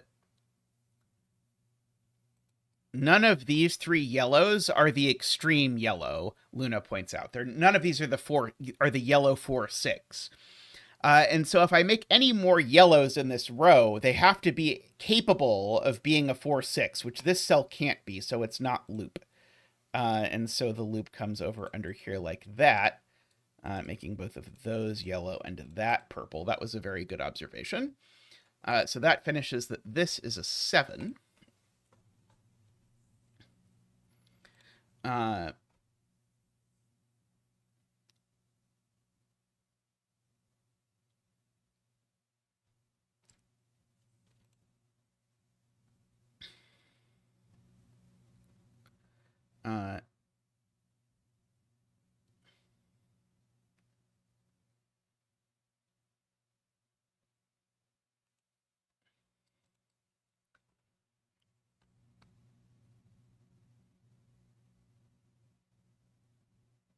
Oh yeah, these two are the same digit because either we go there and they're both 6 or we go here and they're both 5. It's a good spot from a mirror.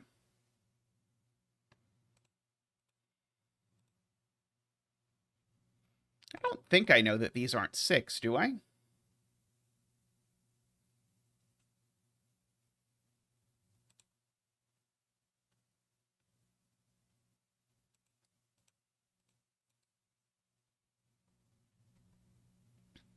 Okay, Garion is looking at where in this row is the yellow 4, 6. It's not there or there, so it's in one of these two. So therefore, this is always the purple 1, 9.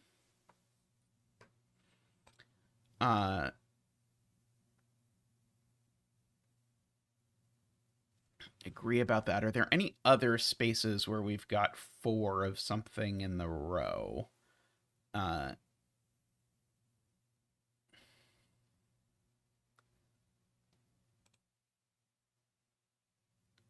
Interestingly, if yellow is high, then that digit exactly is a 6 in the because of this box.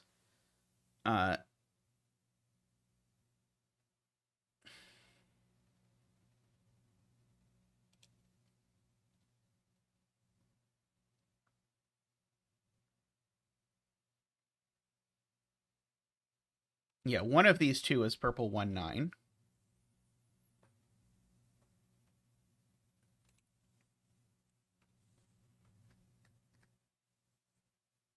So yeah, so this is not purple 1, 9.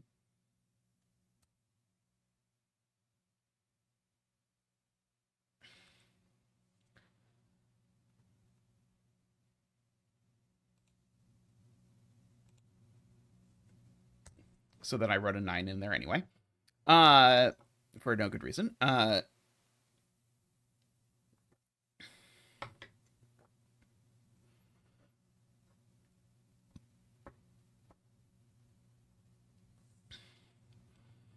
4 in box 9 indeed can't be any of these. So the 4 in box 9 is in one of these cells.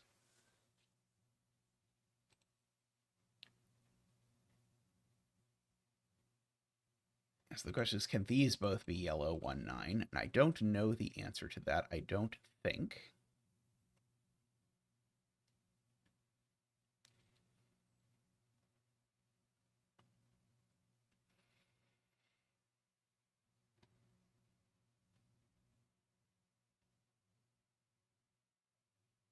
This can't be 4, 6 because that can't be 1, 9.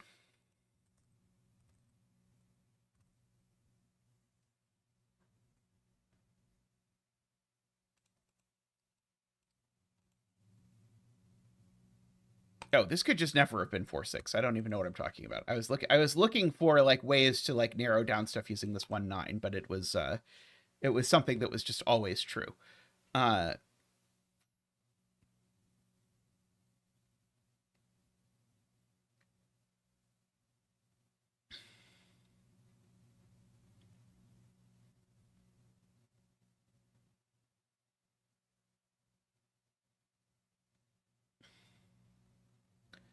Oh, okay. So the Inzer noting there's not only pressure if 8 is yellow in this box, which I noted before, there's also pressure in this row. So namely within this box, if 8 is yellow, that's the 6. Within this row, if 8 is yellow, that's the 6. But that doesn't work because I know this isn't 6. Because of this 1, 9. In fact, actually, I guess you could just say it as we in fact know none of these are 4, 6. These are the none 4, 6 yellows. Maybe that direction feels slightly nicer to me, but both ways work. Of just this direction or this row, these 3 are all none 4, 6, and so they can't be the same color as 8. So let's go for all of our we're going to mark this as purple, and we're going to double click. Oh, we're going to unmark it as gray, double click the purple cells, and mark that the purples are high, and then make this cell yellow and mark the yellows are low. Okay, so this is a 7, 8. Okay, orange, blue, orange, sort of thing. Oh, and so this digit is a 9. One of these two is a 4.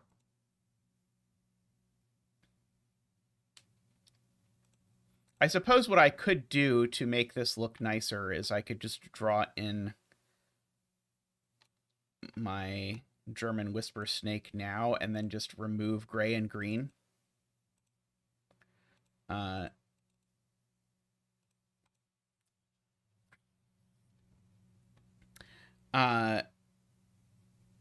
And now red circle does, in fact, definitely go here because red circle is 5 or 6, neither of which are blue.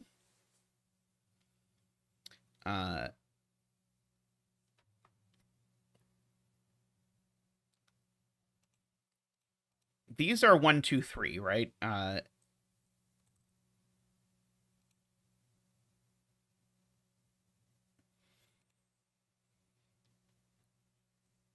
I grade too much in box 8. Did I ungrade too much?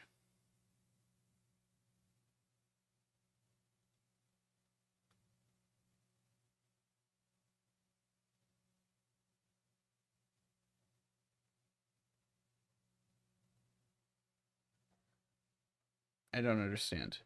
Yeah, these are 7, 8, 9, and that's 7, 8, 9. It's not an 8.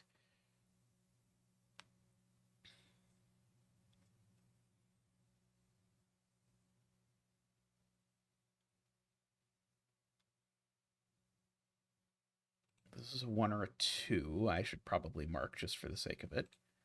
1, 2, 3, 1, 2, 3.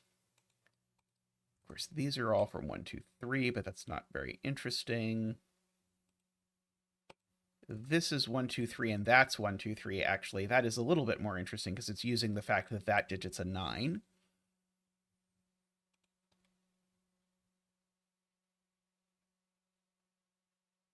This is 1, 2, 3 again because that digit also is not a 9. That's 1, 2, 3. That's 1, 2, 3.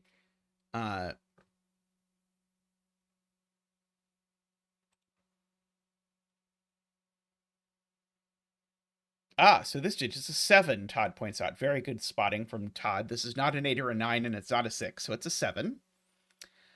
So that's very useful because it makes these a 1, 2 pair, which makes that a 3, which makes these an 8, 9 pair, and we know the order.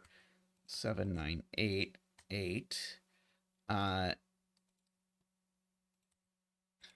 Very like all these Sudoku-vania puzzles I've been doing recently, where you like get one deduction and suddenly everything is on the verge of collapsing. This is just a naked 9, actually. So this is a 6 or an 8.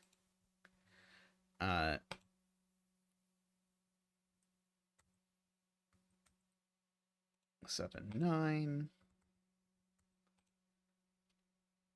6, 7, 8. It's not a 7, apparently. This is just a naked 9. It's not 7 or 8, and it can't possibly be 6. This is also a 7, 8.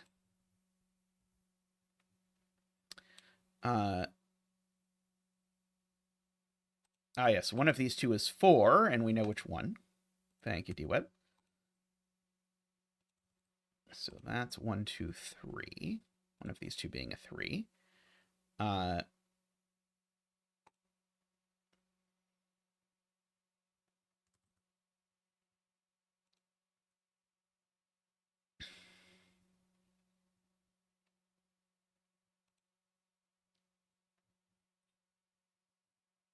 Yes. If this were on the loop, it would be an orange 6, which doesn't work. So it's not on the loop. Thank you to Luna, which means that we can come over down here and mark that as orange. And now we can count that both of these are 5s. So this is, in fact, also a 5.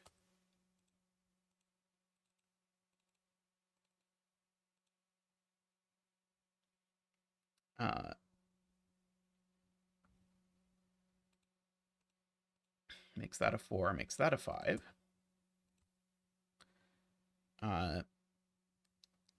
Like that. We know one of these two is a 5. So we know one of these two is a 5.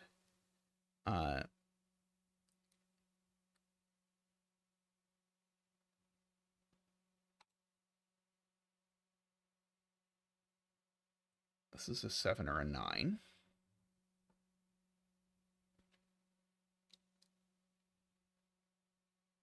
Oh, 9 in box 6 is just placed. Nice, J.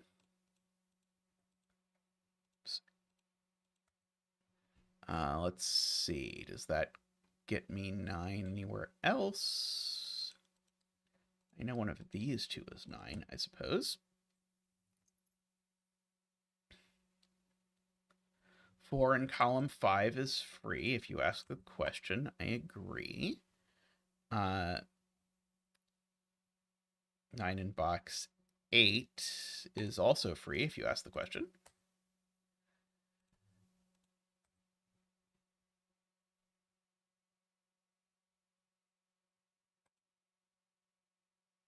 Which makes this a high, and it is a 6.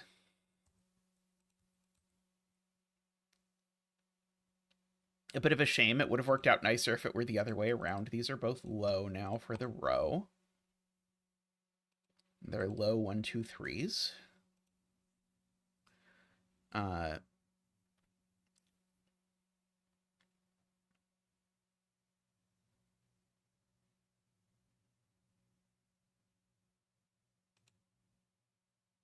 Yes, this can't be a 3 anymore. Good point from Josh, because it would make both of these 8.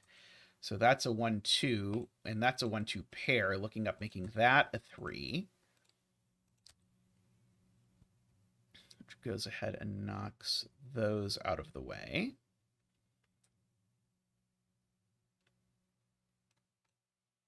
One of these two is a 4.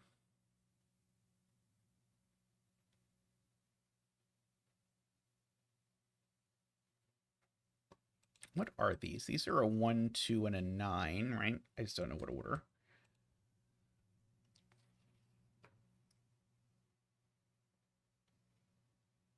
Seven in box 8 is placed. Very good. Which makes that an 8 and a 7. Places 7 in this box now. Places 5 in this box. Which places 5 in this box. Which makes these a 4, 5 pair now. Oh, and we actually know the order even.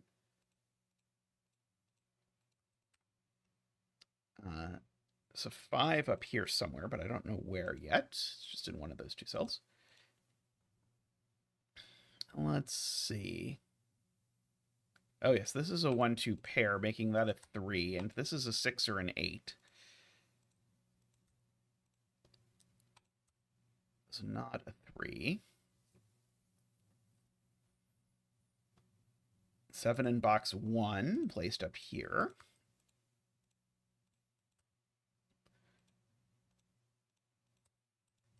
Placing a 5 up there. This is my last 1, 2. Meaning that that's the 3 by the pair in the box.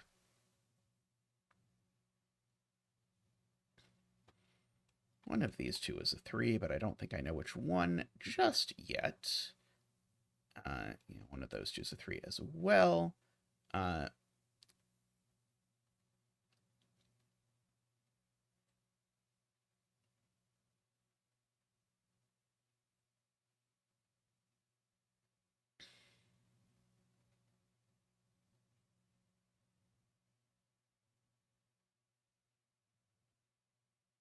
This is a 1, 2 pair, so that's a 3. I don't think that's exactly what Screaming Ice Cube meant, but these are both orange. And so that is the 6 and the 7 and the 8 and the 6, which makes both of those 1. Makes that a 2 and a 1. Makes that a 2 and a 1 and a 2. And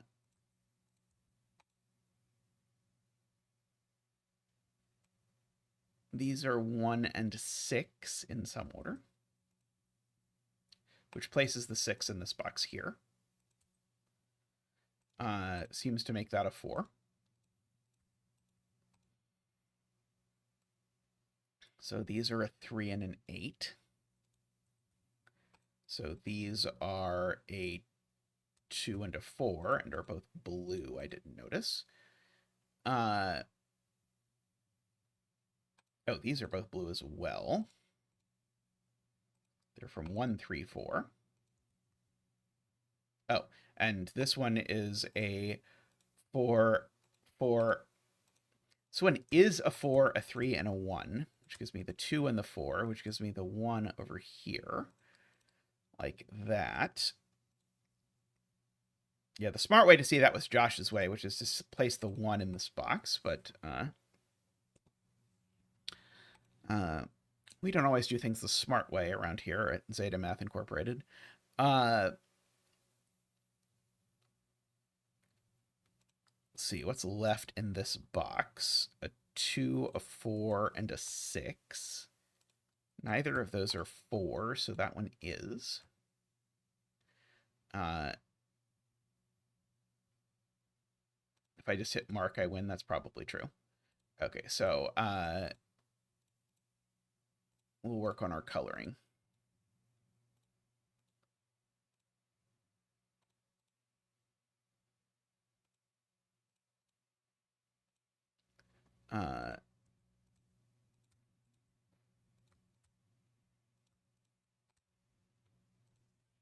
Okay, so there's blue and orange, and orange and blue, and orange and blue. Oops, yes, that was the wrong color, thank you.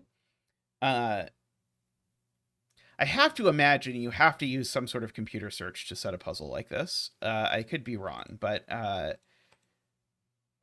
this feels impossible to set humanably with just how much stuff would break in terms of needing it to actually resolve. So you've got so little to do, but that is quite an impressive puzzle there. Nicely done there to Itrio. Alright, I'm going to take a quick stretch, and I'll be back in just a moment. So see you all very shortly.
Welcome back, everyone.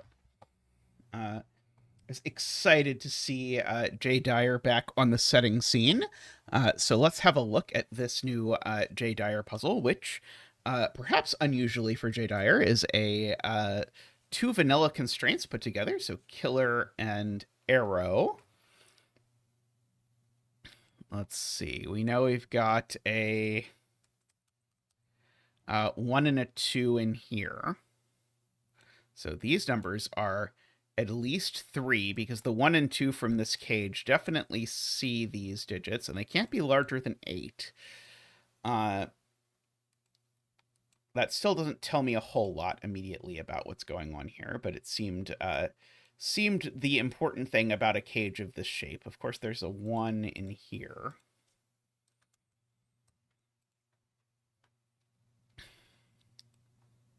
I guess I know there's a 9 in this column.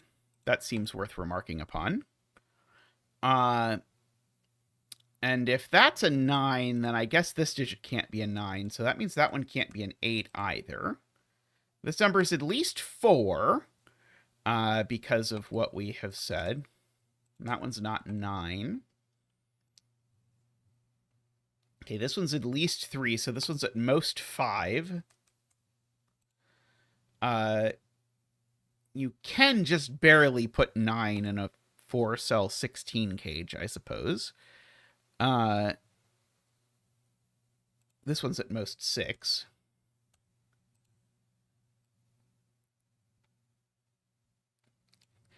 Is the question to ask where 7, 8, and 9 go in this box? Because I can't put 7, 8, and 9 in this column. Because that would involve putting at least a 7, 8 here. So there's got to be a 7, 8, or 9 on these. So one of these is a 7 or an 8, at minimum. Hey, Carl, hope you're doing well. Yeah, this is like this is the day people are traveling home from Sudoku-con. So yeah, so that probably explains why attendance is a little bit lower.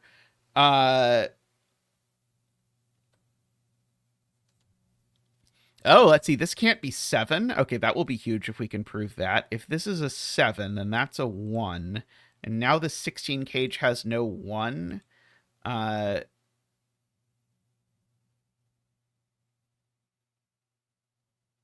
Should make it 2, 3, 5, 6.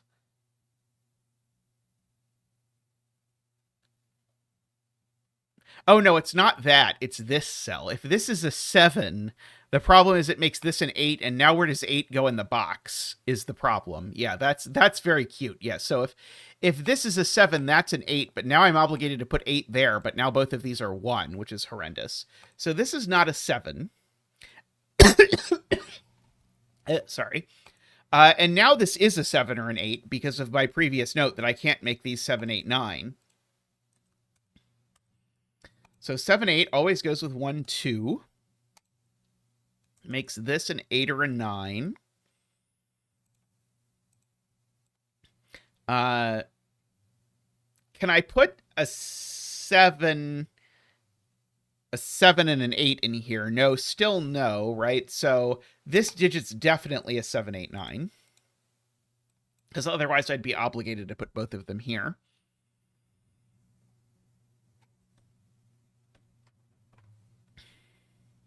Right.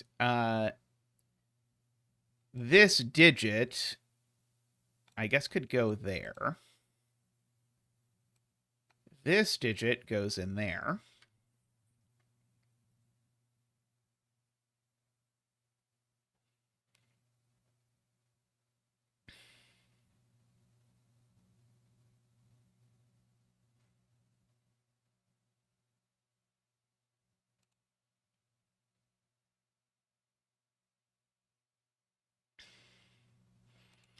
Don't immediately see how to make that work. I do know that this digit, like I can do some stuff like this digit definitely goes in one of these 2 cells and definitely goes in one of these 2 cells. This digit definitely goes in one of these 2 cells.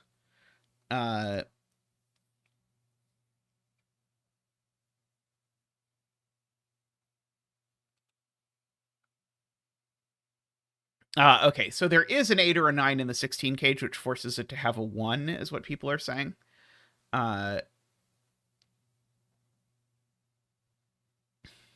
Agree. I don't think it's useful yet. I guess it's slightly useful, and it rules 1 out of this cell. Which then rules 4 out of this cell, I suppose. Is this being 7 or 8 problematic because it would go there?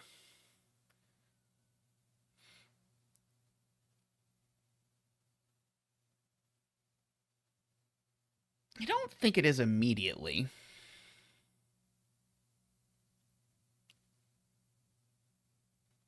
Oh no. DWeb had a much more disgusting proof that that wasn't 4. I'm sorry, DWeb.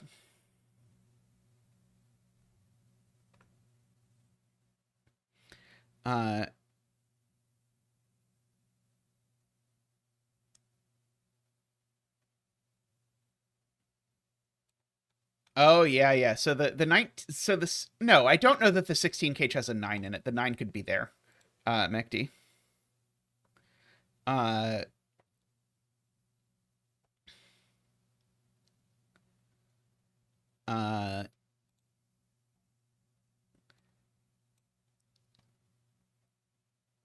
There's certainly.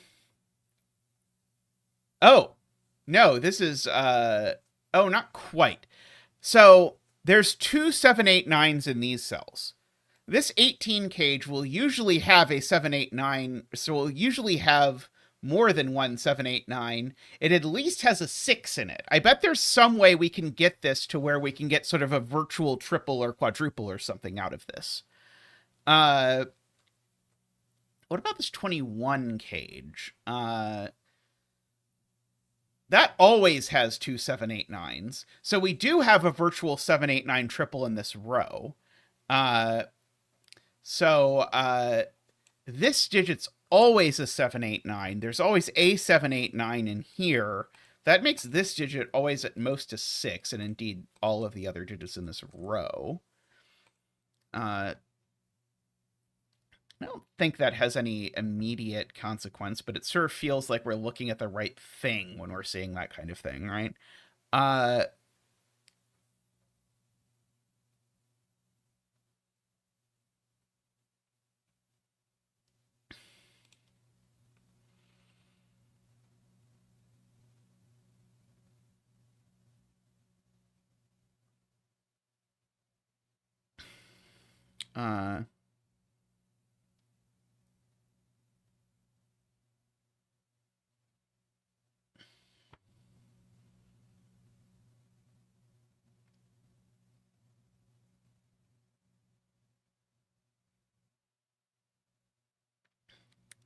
Okay, lots of people in chat want me to use every 4-cell 16 cage has a 2 or a 3 in it.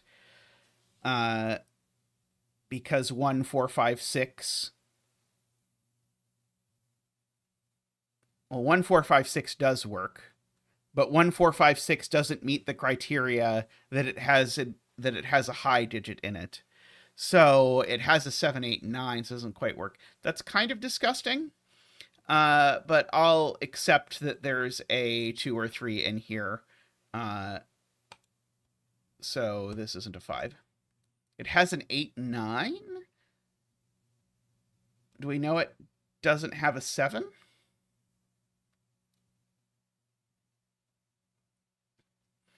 Oh, by orangeness. Right. We do know it doesn't have a 7. Very good. So there's no 7 in this cage because we can't have both 7 and 9. So we can rule out all of those. And we can rule out if we want to engage in this. I don't really want to do this, but I'll humor chat and cross out some things from the list.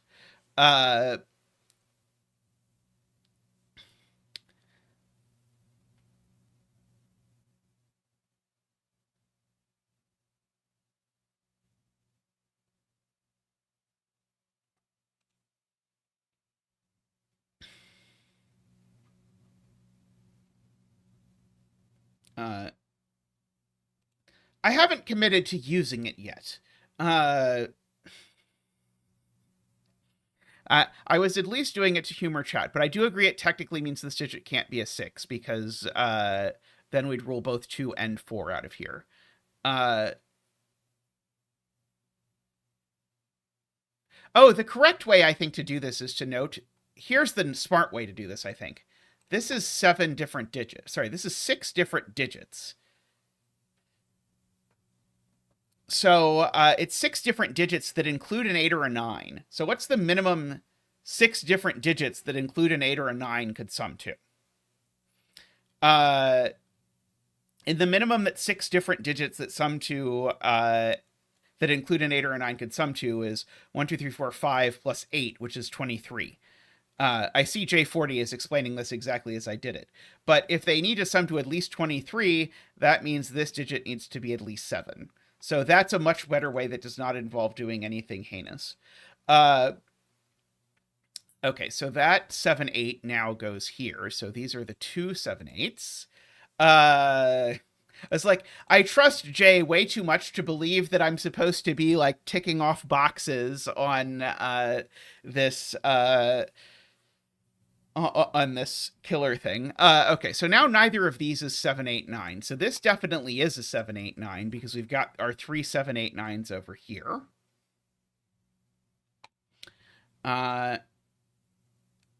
It's in fact this 7, 8, 9, right? Oh no, sorry. This is the third 7, 8, 9, but we do that, yeah. So these digits need to sum to at least at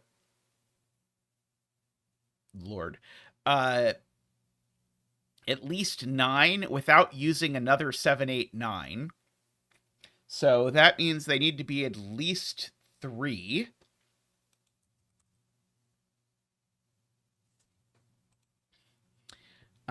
So we've got like a 3, 4, 5, 6 over here.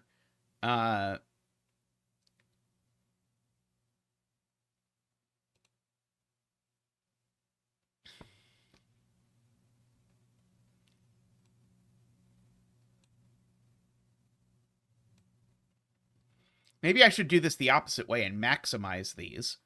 The maximum they can as 7 different digits, or sorry, as 6 different digits, the maximum they can sum to is 24. So if there is a 9 in here, then they have to be 1, 2, 3, 4, 5, and 9. I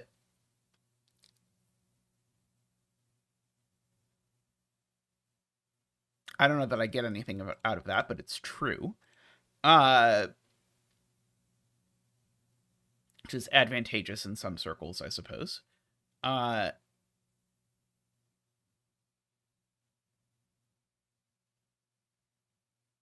this is a 2, it does make these a 1-2 pair, which is kind of interesting.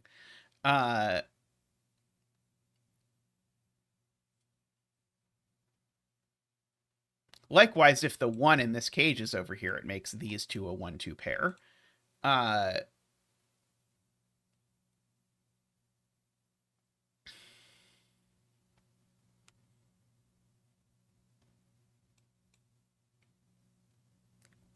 These two digits aren't yellow 7, 8, 9 or orange 7, 8, 9, which is kind of interesting.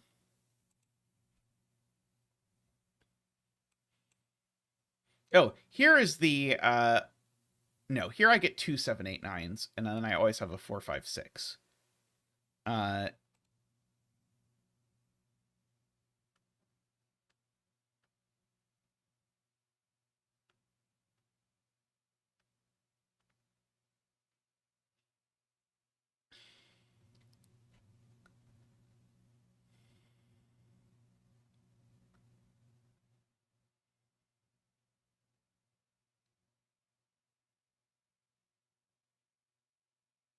I don't think I can quite... I guess I know yellow. I have no idea what I just did. Yellow 7, 8s over here, because, right, this 21 cage needs 2 7, 8, 9s. Oh, and the one in the yellow 7, 8 isn't a 9. So one of these two is a 9. So neither of these is 9. These are from 4, 5, 6, 7, 8 only. So the only way we get a 9 is if it's exactly that digit.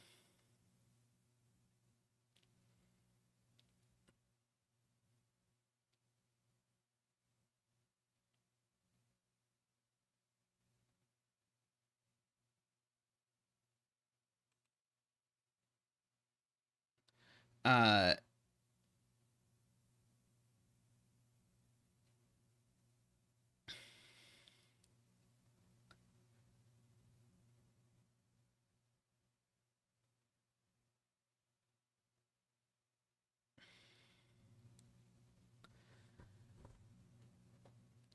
I'm trying to understand Garian's point here.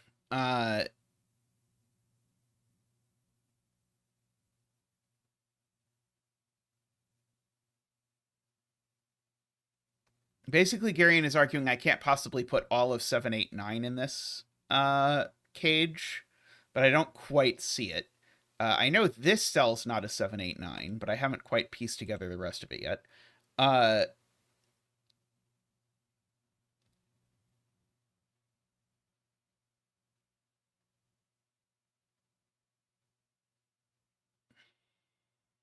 Oh, I see what Garian is saying. Garian is saying that this digit definitely goes in one of these two cells because of the aforementioned fact that these numbers are all from 1, 2, 3, 4, 5, 6. And so this number, it's going to get a color, goes in one of these cells. And so green is locked out of this cage. So this cage doesn't have a 1, 2. So indeed, this is the blue 1, 2. I agree.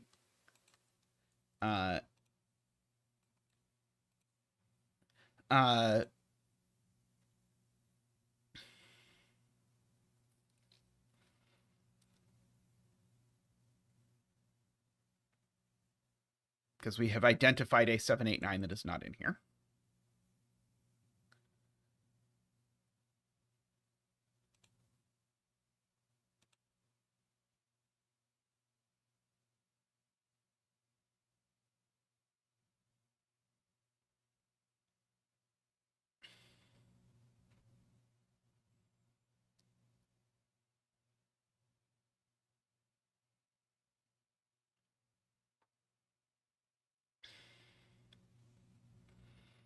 Uh,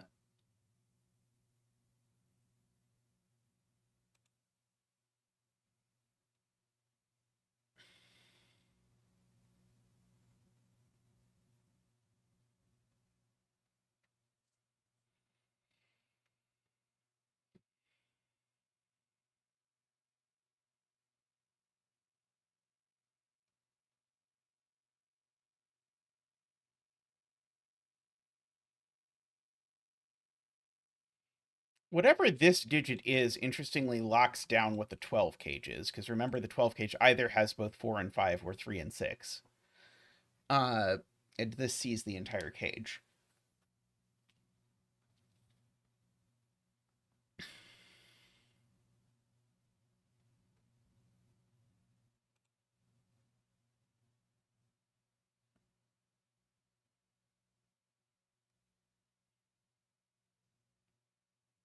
This is in the 12 cage. Why is this digit in the 12 cage?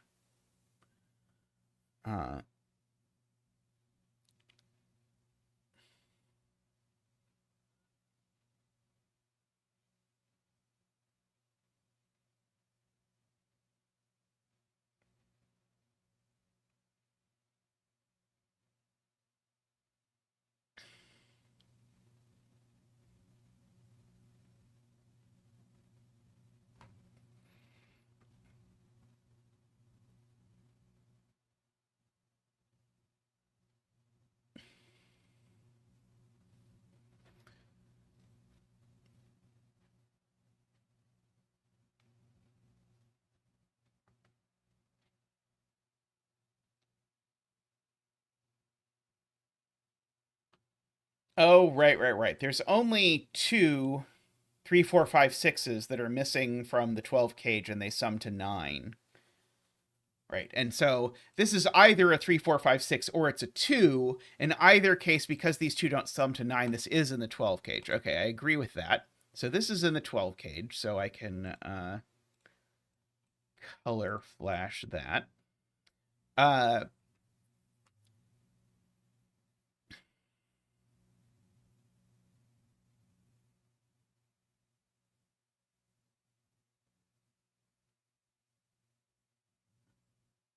And so then in column 6, now this digit is here. So this is 2, 3, 4, 5.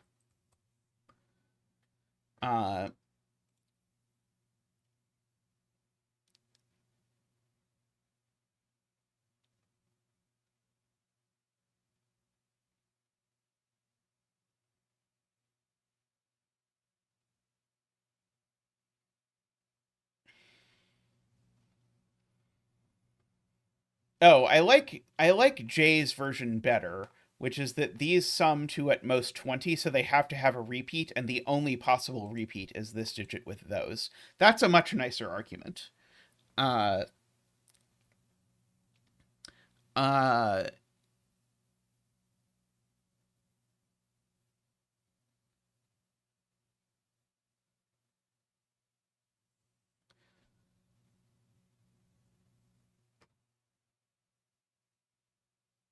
oh, right, and we already proved this digit isn't 2, right? Because of the fact that the green isn't here. I feel like we're not doing this the correct way, but we'll accept it. So this is a 3, 4, 5. Jay's argument sounds much closer. Okay, so oh, but in particular now, there's a 1, 2 in here, and that's a 1, 2, because the 3, 4, 5 means these aren't a 1, 2 pair. And therefore these aren't 1. So now our 1 is legitimately over here, which means that cell's not 1.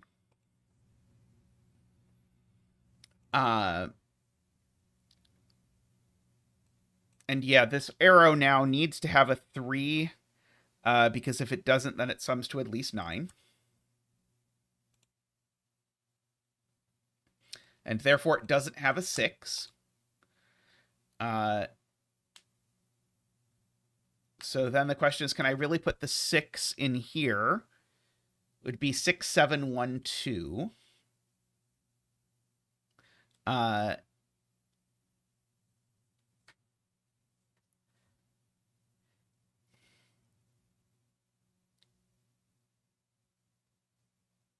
Oh, right.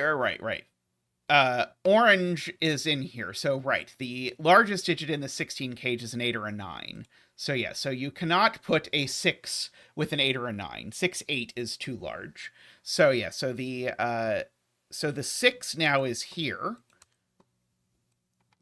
which now dictates that there's no 4 or 5 in these, and there's no 6 there, and there's no 3 here, so there is a 3 down here, which pushes the 3 there, and we get to do another 3 dance. We should have just known, because we've done only 3 dances today. Boop-boop-ba-doop! Whoa! Boop-boop-ba-doop! Wah! Boop-doop-ba-doop! Wee! Ba-doop-boo-doop! Wah! Thank you, Zach. Thank you. Okay, so we get that.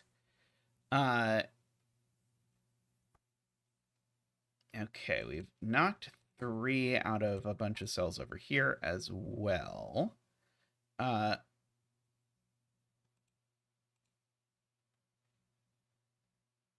Yeah, there's no 6s across this row now. So this is a 4, 5, and a 7, 8. So the maximum these sum to is 13. So that at least means this isn't a 7. This is an 8, 9 only. Oh, right. I can't do 5, 8, 8, huh? 5, 8, 8 doesn't work.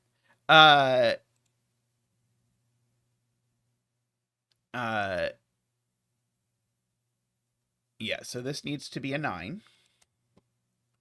So this isn't a 9. 8, 4, 5 isn't big enough, so there's definitely a 6 in here as well. So that's not a 6.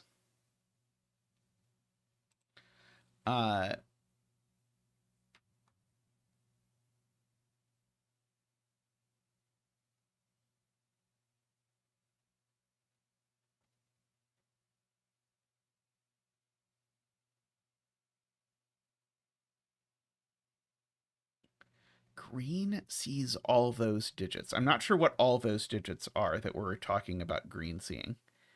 Oh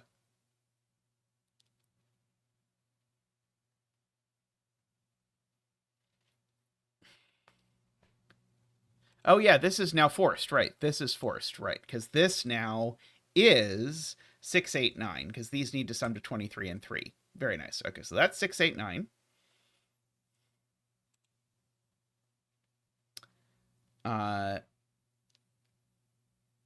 Hey, Nell. Hope you're enjoying the other side of the world. Right, and green sees this whole cage, so green is 7.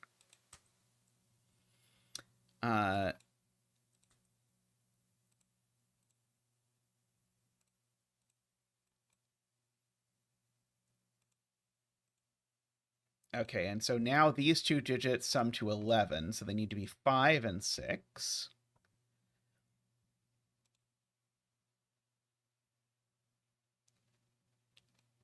So these digits now are only from 1, 2, 3, 4, 5, 6, 7, 8, 9. Except this one I know is not, these aren't 3 because of that 3 over there.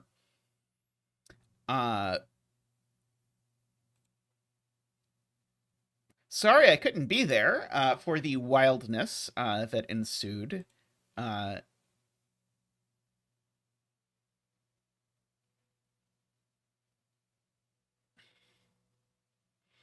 Yes, that places a 5 here, which now makes that an 8, which makes that an 8. Makes those a 6, 9, which places the 6 there.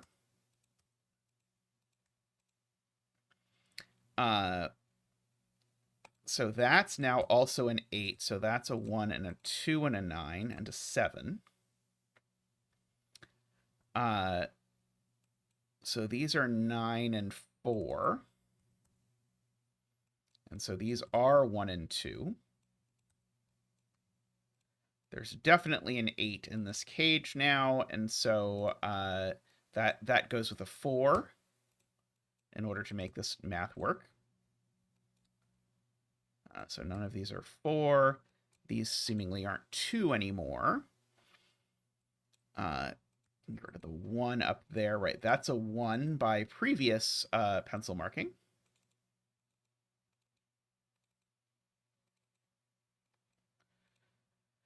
Let's see. These are no longer 2, so that's not 1. That's not 8. Neither of these is 1 now because of the 1, 3 pair. That one's not 2 either. It's not 9 either because of the column. This isn't 4 or 5 because of this 5, 6 pair. So this is just a 2. Making this not a 2. Okay, so what is left in this column? 2, 3, 4, 5, 6, 7, 8, 9. Okay, well, that's not a 2, I'm willing to confidently state. Oh, and none of these are 9. Actually, the 9 I can just actually push down here. So this is a 4. That's an 8. Wait. Sorry, that's a 9 is what I meant to say. Because, yeah, there's a 6, 9 pair, and this is a write-in of 2, I believe. No, not 2. Of 5. Let's see. These are 7 and 4 and 8. For what it is worth.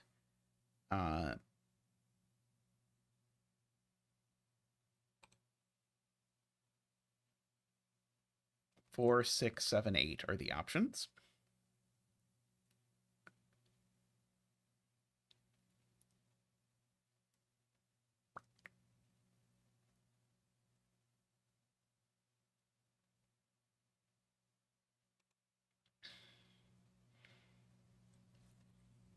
Yes, this can't be a 1 anymore because the maximum these 3 digits can add up to a 6, 7, 8, which is only 21. I agree.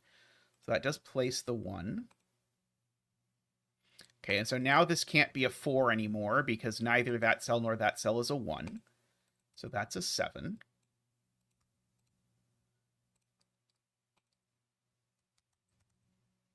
Okay, neither of them is a 1, so neither of them is a 6. That one's not a 3, so that one's not a 4.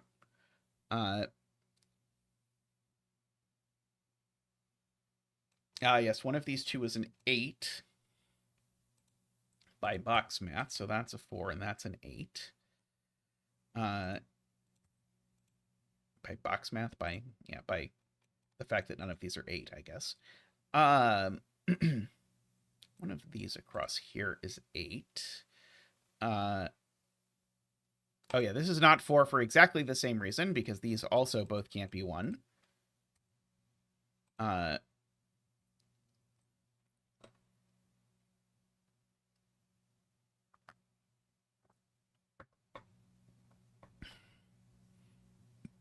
At first, I thought that said you can't place 8 in box 1, and I was confused. But I can indeed place 8 in box 1 because of this not being able to be a 9.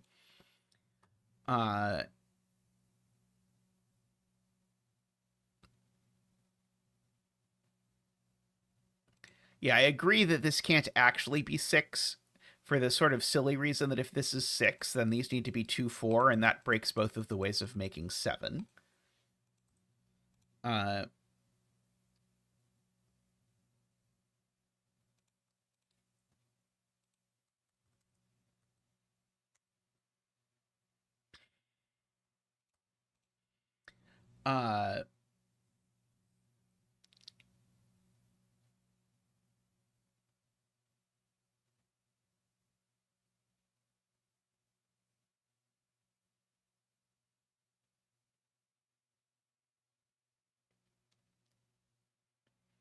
Yeah, 8 can never be 3 plus 5 because it would break the 7.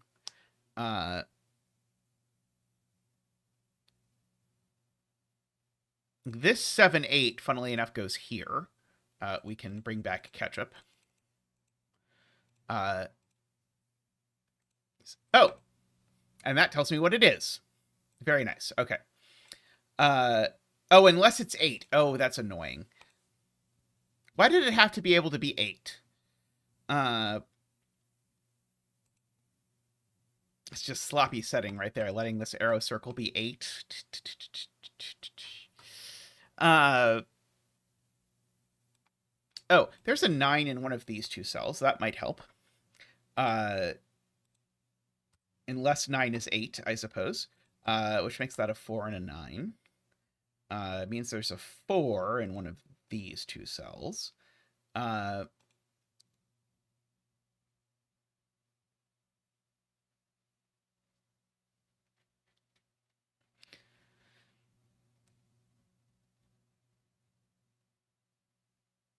Yeah, Eckbert notices 9 is placed in column 2 exactly there.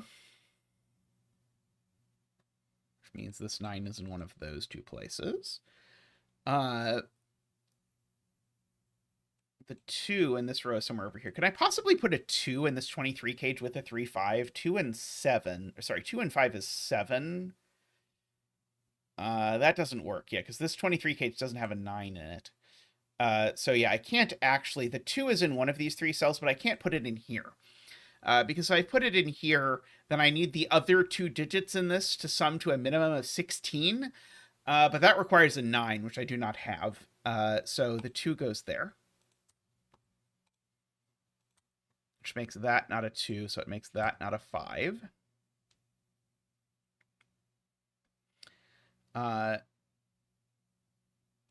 Yeah, Eckbert wants me to check that if I don't use an 8, then the most I can do is 5, 6, 7, which is 18 plus 5.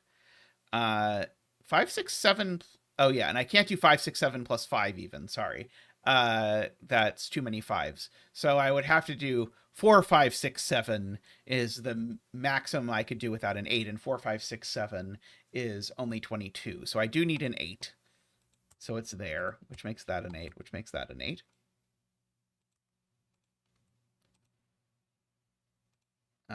Like that. Okay, which makes that an 8 by Sudoku. Okay, and we said it's not 3, 5. It doesn't have a 4 on it either, so it's 2, 6, making this 4, 3. 4. I really like, by the way, the aesthetic of this sort of like as a disambiguation clue for the very end of the puzzle. It's very nice that you were able to get these super symmetric arrows. Very, very nice. Okay, what is left in this row? 6 and 7 in some order, as of yet disclosed. These are 1, 2, 3, 4, 5, 6, 7, and 9. Okay, so that one apparently is a naked 1. That's a 9. These are 5 and 7. So these are 6, 9, and 1. That one's not a 9 either.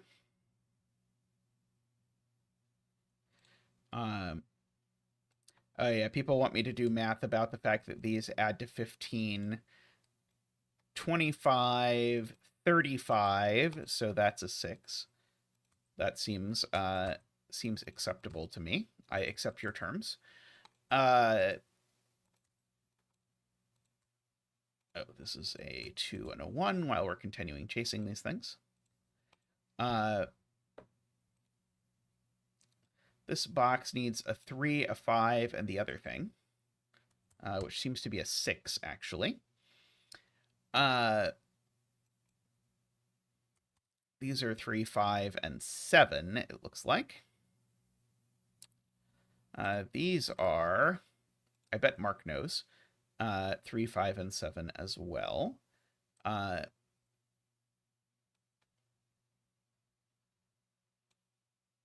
About these, Mark. Do you know anything? Mark knows that these are a 2, 5 pair, so that's a 7. Oh,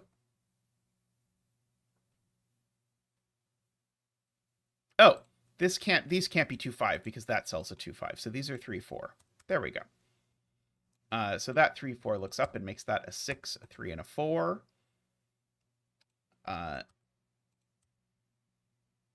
And that's now a 5. 7, 5, 3, 7. Okay, and I think we can mark the rest of the grid now. We indeed can.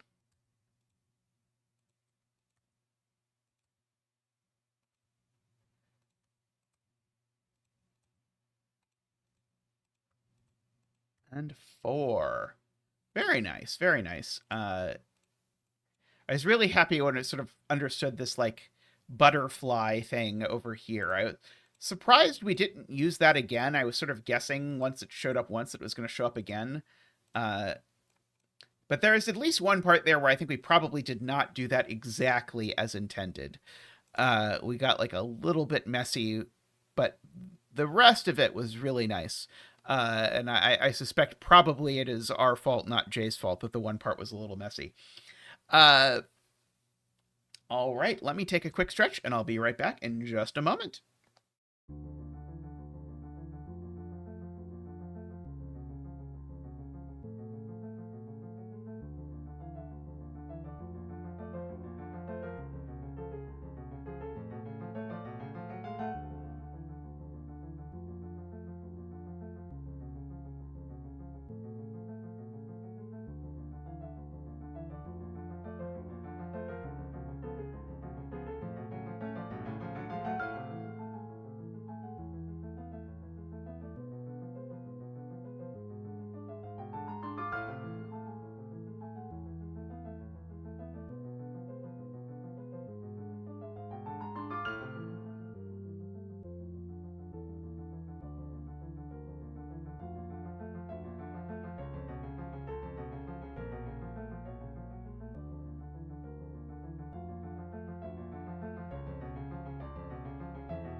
Welcome back, everyone.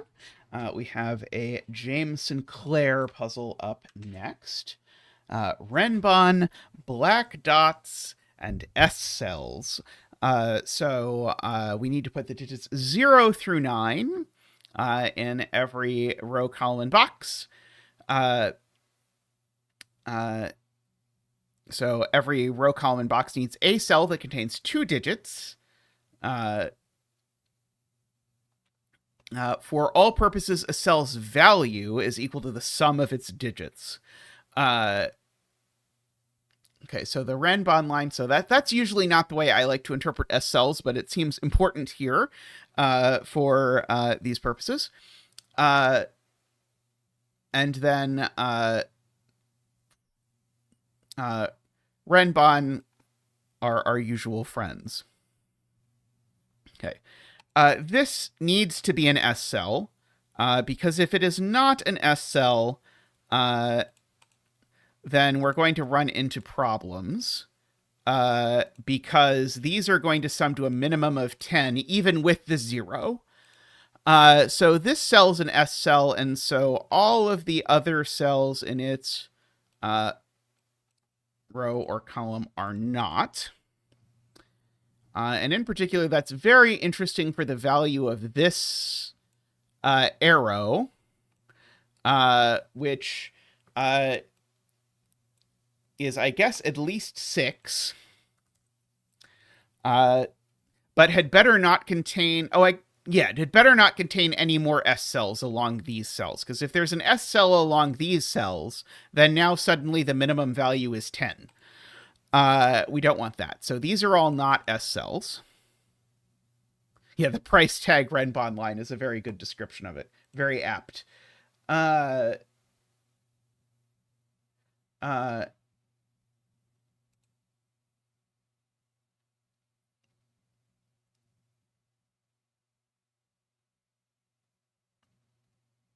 yeah, this has to be an S cell because this is a 1-length arrow within a box. Very wise observation. Okay,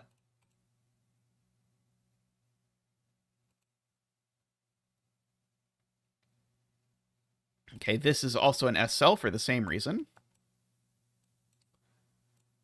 Oops. I can't put an S cell on here either, because it will again make it at least 10. How long is this Renbon, actually? 1, 2, 3, 4, 5, 6, 7, 8, 9, 10, 11, 12, 13, 14. It's 14 long.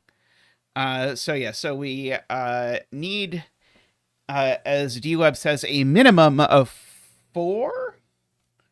I got 14, but Jay got 13? 1, 2, 3, 5, 6, 7, 8, 9, 10, 11, 12, 13, 14. I think it is a minimum of 4, isn't it? Okay, so that needs to be 1. That needs to be 1.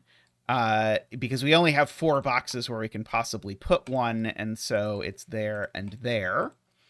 And that is going to place a lot of S cells.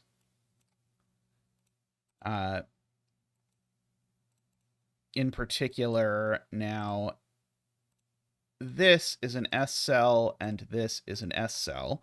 And I can go through and I can drop my little pink circles in them, and then I can get rid of all the coloring. And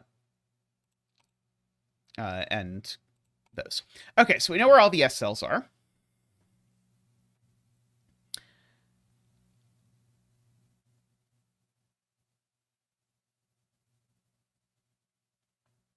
Okay. At least none of our black dots have S cells. That's helpful. Oh, no, sorry, that's not true. This black dot has an S cell.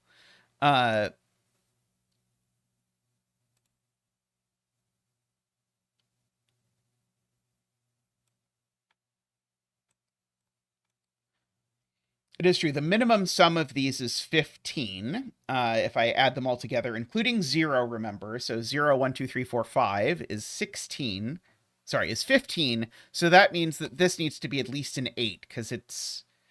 in fact, actually, I could do even better than that, right? This is at least 15, but I also have to add these, which is plus a minimum of 3 more. So that's actually minimum 18. So this is just a 9. And we can bring out Zach for the very unusual for today 9 dance. Boop boop ba doop. Woo! Boop boop ba doop. Wah! Boop boop ba doop. Wee! Ba doop boo doop ba doop boo doop boo doop boo boo doop boo. Wah! Thank you, Zach. Thank you. So these were in that 0, 1, 2. These were 0, 1, 2, 3, 4, 5. There's certainly not a 5 or a 3 or a 0 on this particular black dot. There's definitely a 2 on it, so there's no 2 here, and this digit's a 2. And that 0, 1 means these are a 2, 4, which then knocks the 2 and the 4 out of these. Still not putting a 0 or a 5 on this, and a 1 would require a 2, which would clash in the column, so this is actually a 3 with a 6. And so this is a 7, 8. Like that. This is now a 7, 8, 9. 7 or 9 is going to be quite problematic to put on a black dot, even in an S cell puzzle, because this isn't a black dot, or this isn't an S cell. So this has just got to be an 8. Hey, Jobo, how are you doing? So this is 2 digits that add to 8, and this digit is either half or double 8, so it better be 4. This is not 3, 5, so it's either 1, 7 or 2, 6. Those are my only options.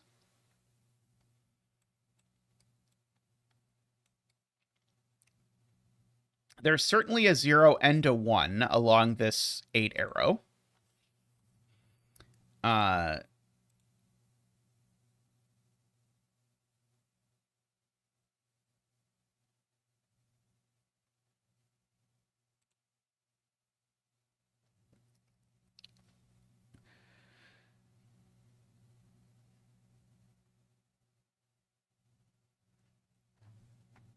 I was very confused by that, but I understand now. Okay. Okay, this black dot has neither a 2 nor an 8 on it, and it's completely vanilla, so it's 3, 6, or 0, 0. And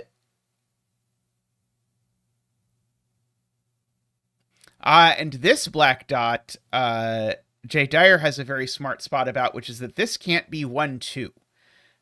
Because if this were 1, 2, it would break the 8. So this is actually 3, 6 as well.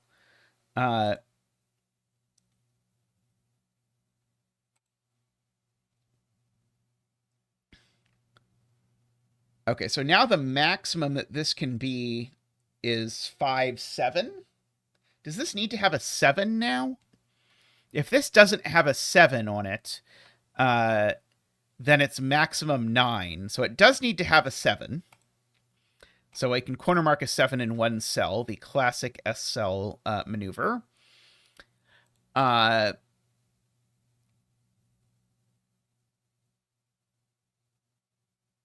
right. And now this doesn't have a 6. So now it is just 1, 7.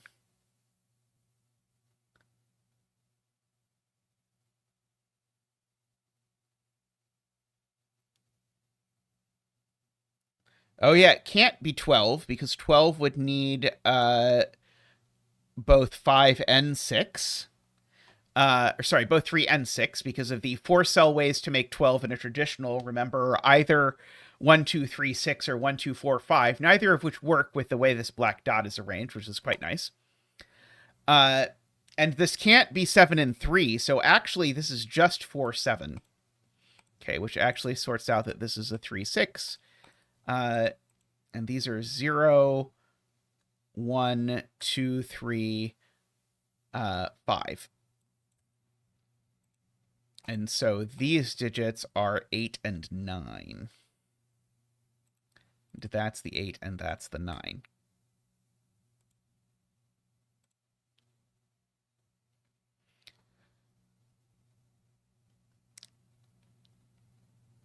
We do know the Renbon has a 0 on it somewhere for what it's worth, and there aren't that many spots it could be, but I think there's still a couple. Oh yeah, there's an 8 in one of these two cells.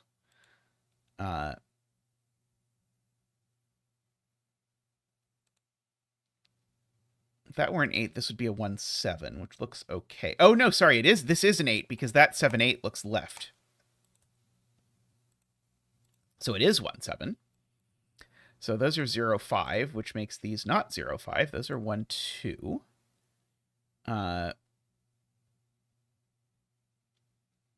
So there's a 7 over here somewhere. As well as a 1. And we know they don't both go there.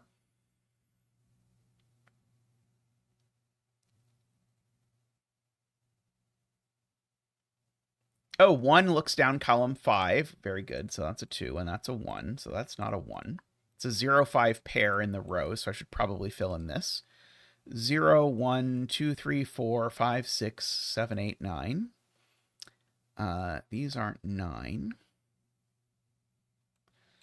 I feel like I put in too many digits, but it's just because it's an S cell puzzle. And so there's a bajillion D more digits than usual.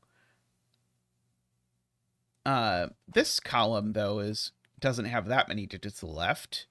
We still need a 0. We've got a 1, 2, 3, 4. We still need a 5. We've got a 6. We need a 7 and a 9. This one's not a 0 because of the 0 looking across. Neither of these is a 7. Oh, actually, the 7 in the column's already there. I just didn't notice it.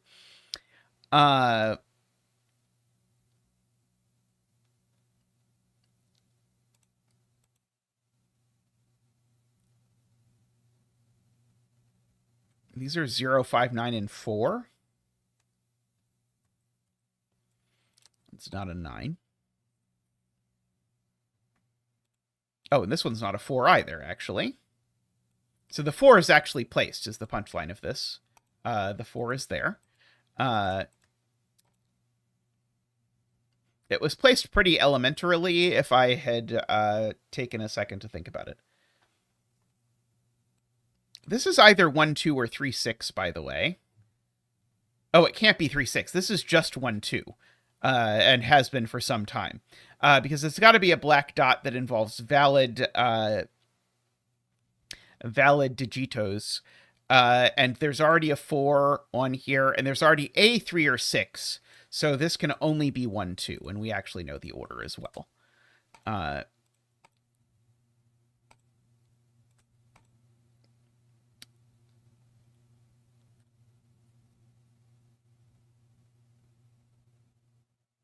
Okay, now I think the 0 is placed on the big Renbon, because that can't be 0 because of the 0-5 pair.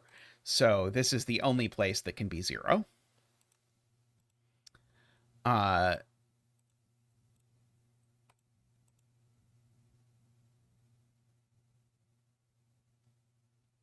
sorry, box 8. Sorry, no, there, you were wrong. I was wrong. That could still be 0. It was pencil marked and everything. I don't know what you want from me.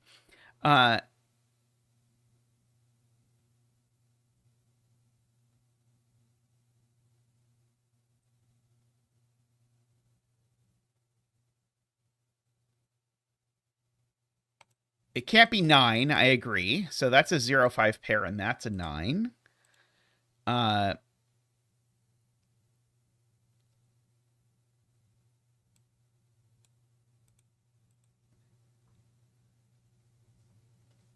That's not a 9.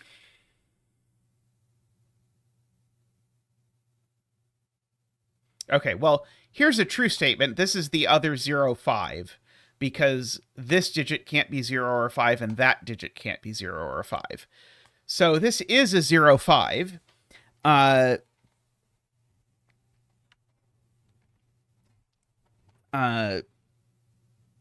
And those are a 0-5 pair. I think that's a true deduction. And so in terms of other single digits now, we can just write in all the options here and cross them off one by one. So it's not 0 or 5, as previously noted. It's not a 4. It's not a 9, which I put in and then got rid of. It's not an 8. It's not a 1 or a 2. It's not a 3 by Sudoku, so this is a 6 or a 7. And likewise, this digit is not a 2. It's not an 8 because there's already one of these. It's not a 4 because there's already one of those. So these are a 3, 6, 7 triple.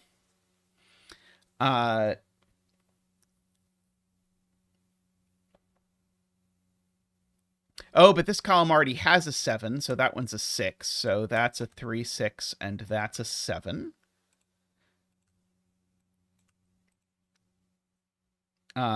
I do like 3 S-cell puzzles a year, and always by about the time I'm done doing one of them, I've gotten used to scanning for the fact that digits in an S-cell see the row and column.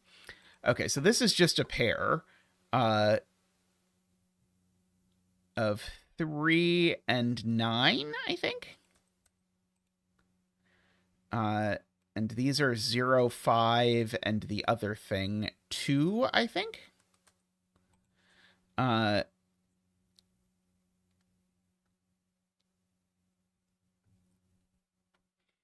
This row needs a 5 because it doesn't have one yet, which means that this is a 0, which makes that a 0. These are, in fact, 3, 4, 5 as a triple.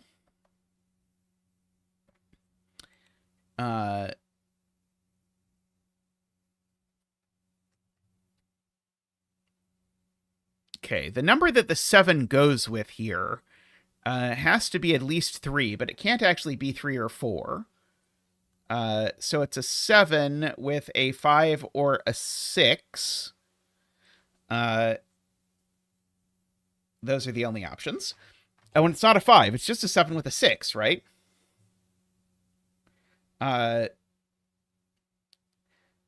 Yeah, 7 with 6 is the only option, because 13 is the highest number on our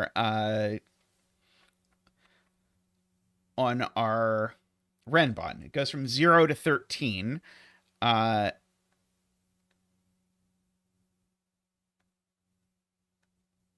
Wait, or did it go from 0 to 14?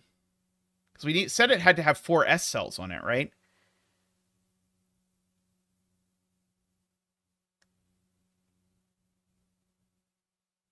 Now I'm a little bit afraid that we screwed this up before when we calculated this. No, it's 14. No, it's 14 long. So yeah, so 10, 11, 12, and 13 are the ones. We do need 4, 10, 11, 12, and 13. Okay, and this one can only of those be 13, right? Is the punchline of all of that, which makes this a 1. Is, I think, how that all works out.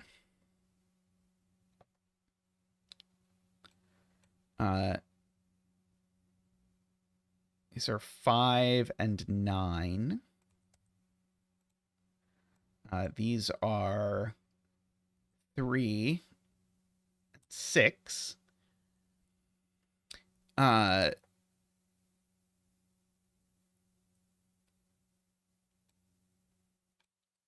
0 in box 4 is indeed placed.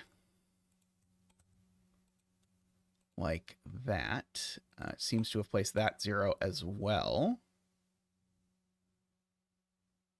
So this is either a 2 with a 5 or a 3, 4 pair. And that wouldn't be the 4, so that wouldn't be the 3. Seems almost useful, but not quite.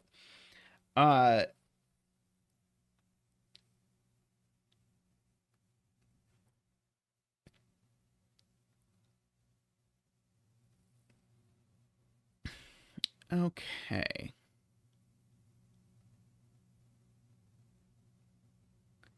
So what about these digits? They're also a pair.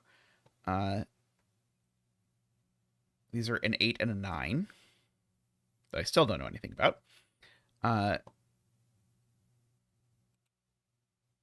6 in box 1 is just placed here because of that 6, 7 looking up, Garion points out. Agree. Okay, so now there's a 6 in one of these two cells. That I don't know about. There's a 7 in one of these two cells, which I also don't know about.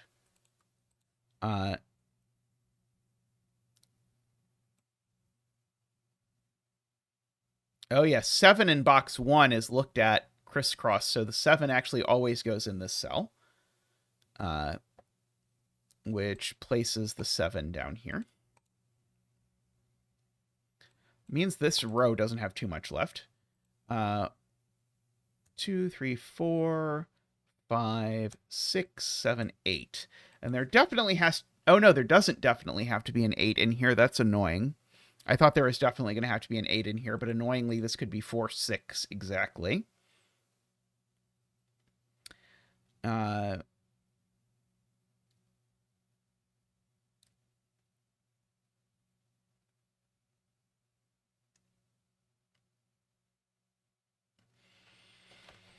Let's see.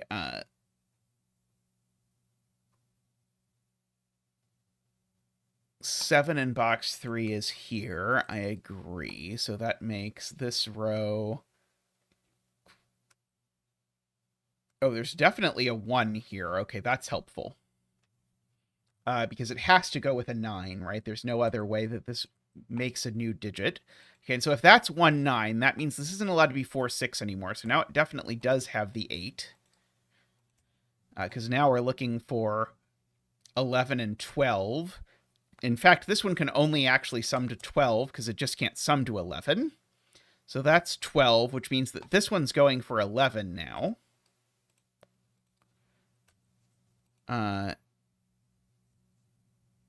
Okay, so this is 11. It either has to be 2, 9, or 3, 8. It definitely doesn't have a 4 in it, for what it's worth.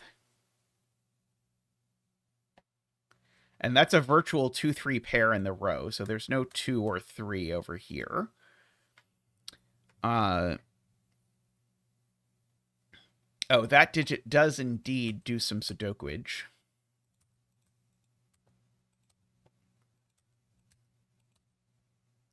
So that indeed makes this 2, 9.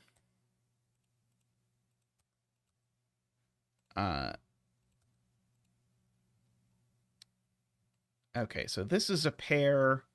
I can get rid of the 8 in the corner mark. Get rid of the 8 in the corner mark. One of them is a 0, and the other is a 6, it looks like. Like that. This row, we need a 3 and a 5, I think. This row, we only need 1 digit, so I should probably fill it in. It's an 8. Seems to sort out a lot down here.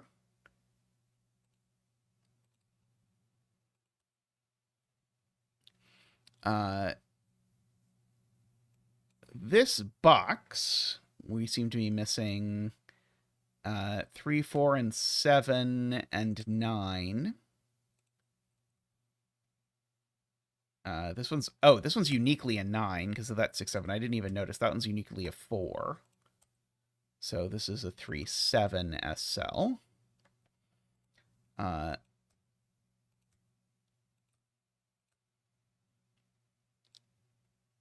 Okay, in this box, 2, 3, 4, 5, 6, 7, 8, 9. That's too many digits. Oh, there's already a 9 in the box. It's just in the SL. So that is a 4 and a 2. That 8 looks up, makes that a 5 and an 8, makes that a 9 and a 5, and there we go. Very lovely puzzle.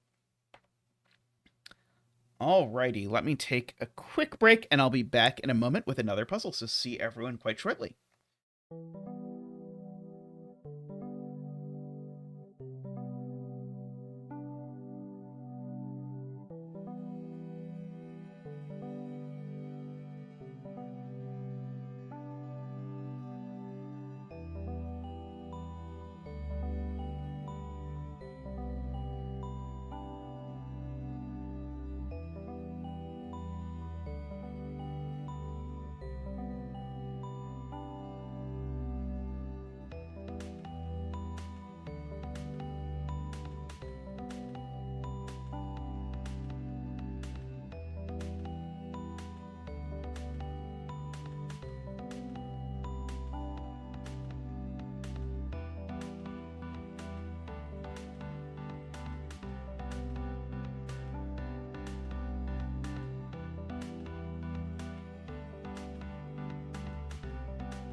Hello, welcome back. We have a puzzle here next that combines two of my favorite things, which are Country Road and Math Pesto. Let's see if I can slightly readjust the grid so you can fully see the outside clues. Okay. By the way, I'll post a link in chat just in case anyone wants to have a look. Okay, so we have irregular Sudoku. We need to draw a non-intersecting orthogonal loop through the centers of some cells. It needs to pass through each region exactly once. And any pair of orthogonally adjacent cells across a region border must have at least one cell visited by the loop. So basically, if this isn't on the loop, that has to be on the loop. Okay, clues outside the grid indicate the sum of the first x digits on the loop in that row or column from the direction where x is the first of those digits on the loop. X is the first of those digits on the loop. Oh, I'm surprised. I feel like if I were making this, I would have said x is the first digit, but then you sum the digits on the loop. So that your break-in could be like a cell that you knew wasn't going to be there. Anyway. But that all works out. In that row or column from that direction. It doesn't indicate that those are all contiguous necessarily. Okay. We don't have my traditional break-in, which is to a country road puzzle, which is a border here, which always forces there to be this cell to be on the loop.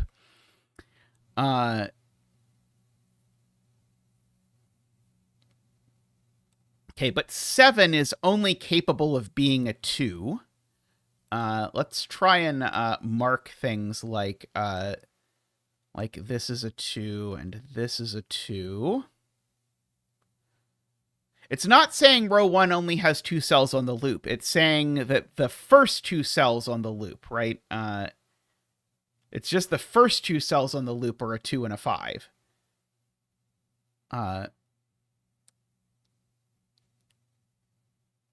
Oh, that's a very good spot from Garion. This loop we know connects to here and to here because those are the only 2 things. So in fact, those are definitely both on the loop. And we know we can't ever connect these 2 because we have to connect from this region over to here. And from this region down to here. And if we connected in here, that would create a loop that only visited these 3 countries, which would be bad. So we have one Crissy-Crossy in here somewhere. And the same is true down here, actually. This region also only touches these 2. So we can do the same sort of trick of saying that therefore these don't join. Let's see. Can we repeat that anywhere else immediately useful?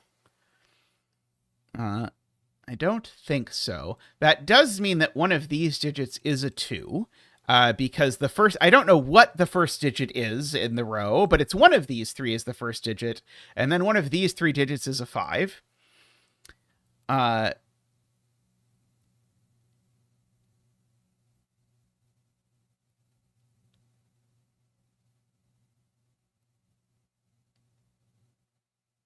Okay, we know this is off the loop, is another, I suppose, relatively easy deduction, because now this being off the loop is just because otherwise it would be a dead end.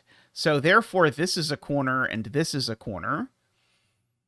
And now, if I don't turn down here immediately, we have a problem. Which is that if I don't turn down here immediately, we now have a loop that leaves the region and doesn't connect. We only get one visit, and so all of these are off the loop. Which means that, in fact, all of these are on the loop, and that one's a corner, and this one's a corner up here. We can't make a mini loop. This is a corner as well, actually.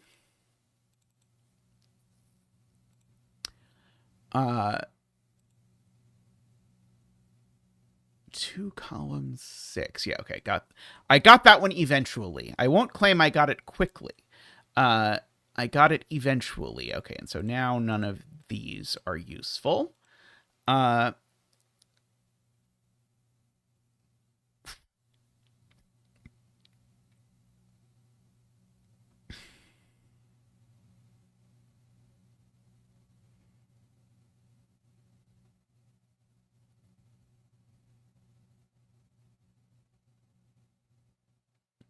I can think of like 2 other ways you could make this that would be like the most psychotic rule I think you could make is that you go up to the loop and you count that many digits in that direction along the loop.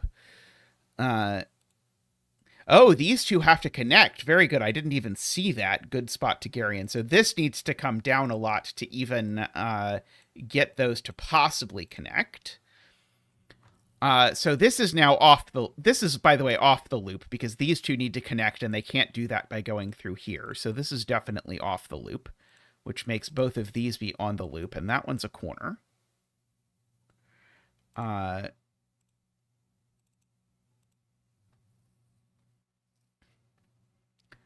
Uh-oh. What did I screw up?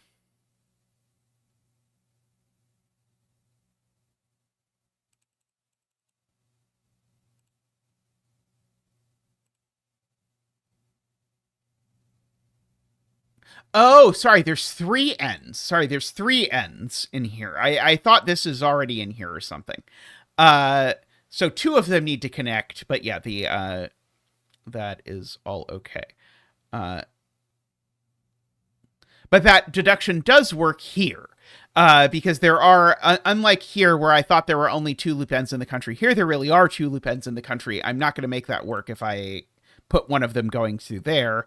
So then these are all, by the way, this is not allowed to leave the country. It needs to connect internally, right? All of these borders are hard now. Which, by the way, means that this is out. So, therefore, this is in and is a corner, and that's in and is a corner, and this is in. I just don't know what it looks like yet.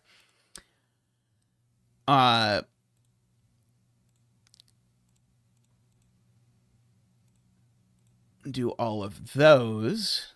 This, oh, and that, and that are in, except this one is a corner.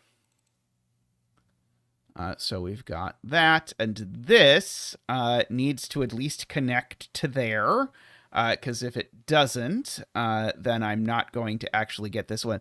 This one basically needs to connect up, or it's not connecting to the other piece. Hard to say that elegantly, but we'll go with that. Okay, so now that's in and that's in. That one's a corner, that one's a corner. Okay, these 2 definitely don't connect, because if they do connect, then I create pairs of things across the border that are both unvisited. And these don't connect for the same reason. And so we end up at long last with our first digit, as well as that. Okay, today it's a 2. Uh-oh. Jay says I screwed something up there?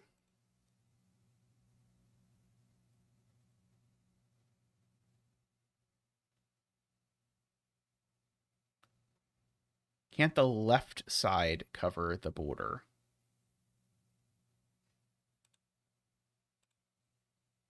Oh, it could. You're right. Yeah, this side could, right. This could join there, and then this could come over here. Yeah, you're right. Oops. Okay, well, this is definitely out now. This is in. Certainly from here, I need to connect right, and this, I guess, is a corner. So we've got that. This end is leaving the country through one of these exits, and you only get to pierce the border twice. So those are both out. I don't need this circle here anymore. That does make this a dead end, so it's not visited, which does mean this is visited. So we actually get that over there.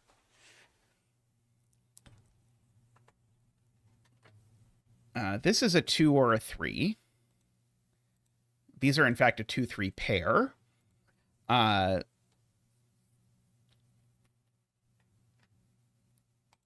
So this is a 4 or a 5, just by doing X sum stuff. It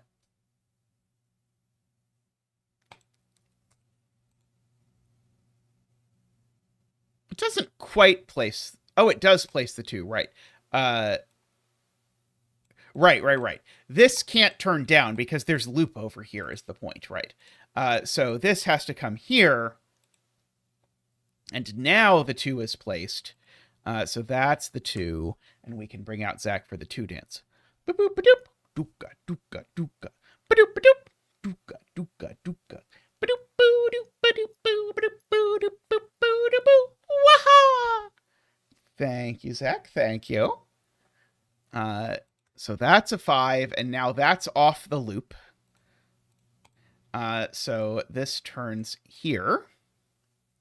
I'm worried we're going to finish the country road before doing anything else. It's always a concern. This can't turn here without stranding this end here. It needs to connect to one end or the other, so this is definitely out. Not that that does any good. Oops, I didn't mean to put a circle. Oh, no, I did mean to have a circle there. I just randomly clicked it and then thought I accidentally put it there.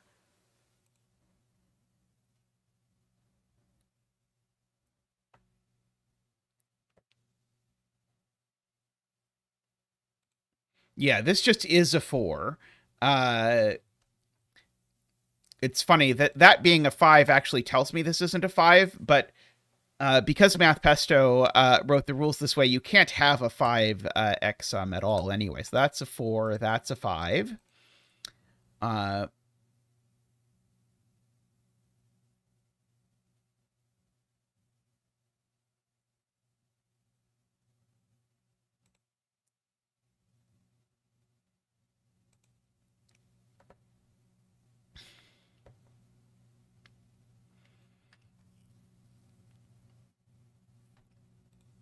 Oh yeah, we can clean up some of those stray marks.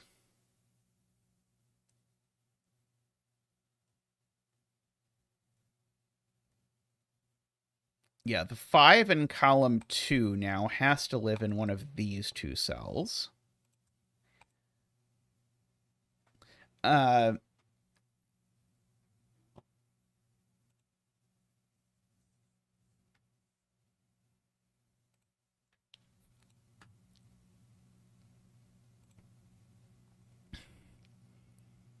Okay, I guess we know sort of what region connects to what for the rest of it. It's just a question of how.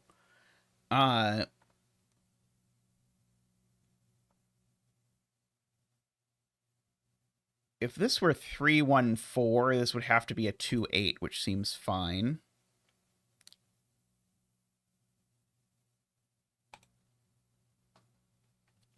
Oh, yeah, that's a good point. Yeah, if this is a 3,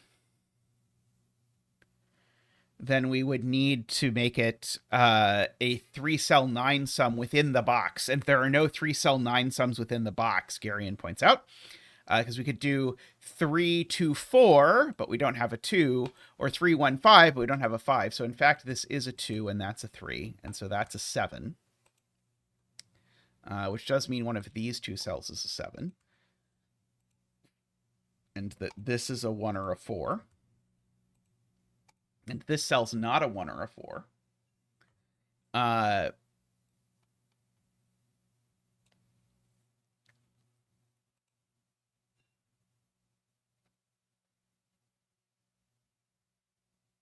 So yeah, there's a 1, 4 like floating around here. So that does make this digit a 2.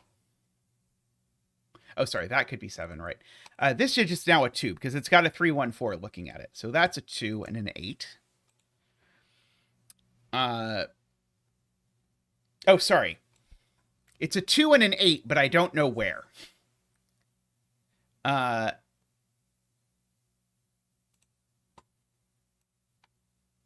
But I can mark that it's a 2.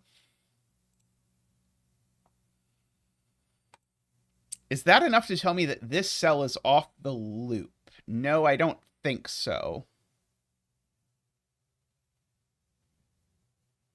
That's true. This cell's off the loop because a 9 clue can't start with a 1 or a 4. That's very good.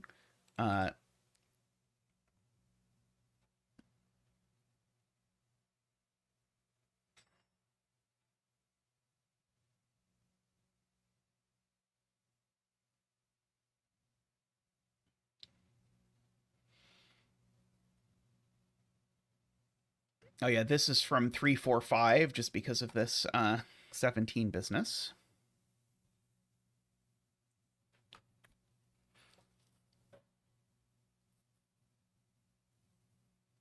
The corner is off. You don't think this is a 2?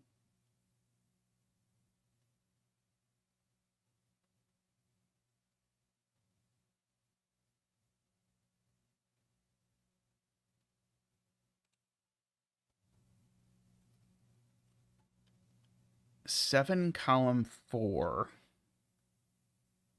being X for 9.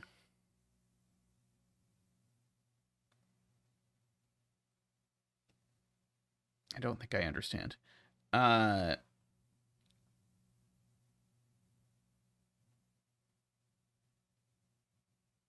Oh, sorry. X, I misunderstood what you meant by X. Yeah, sorry. This digit can't be the first digit on the 9 clue, because it can't be 2 or 3, which are the only valid 9 things. So this digit is, in fact, in, and that's a corner. And this is my 2 or my 3, except it's a 3.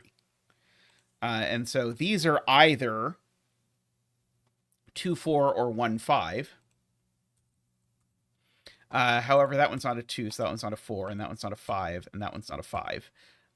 So because neither of them is 5, neither of them is 1, and so that's a 4 and that's a 2. And so that's a 1. Which then puts a 4 over here somewhere.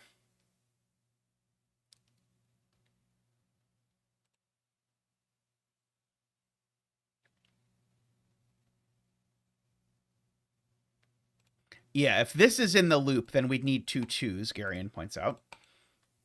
I was feeling around for some deduction kind of like that, but it didn't actually work in my brain, but it does work there in Garion's brain.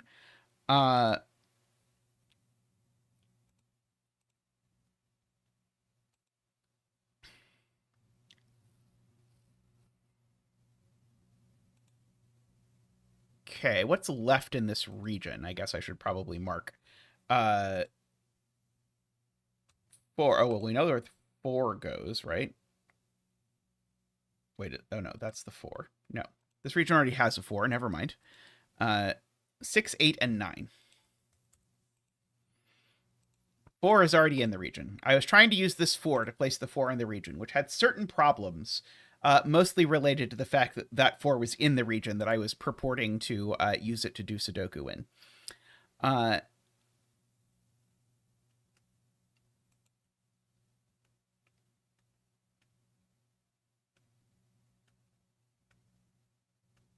If this is in the loop, then we get an 8 here, and a 1 here, and a 2 here.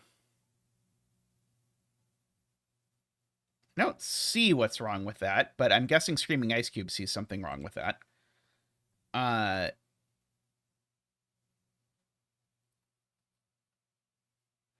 Let's see. If I want to do a little irregular Sudoku, I can note that 2 in this region is vertical. 2 in this region actually only has 2 places it could go, which are these 2. What about 2 in this region?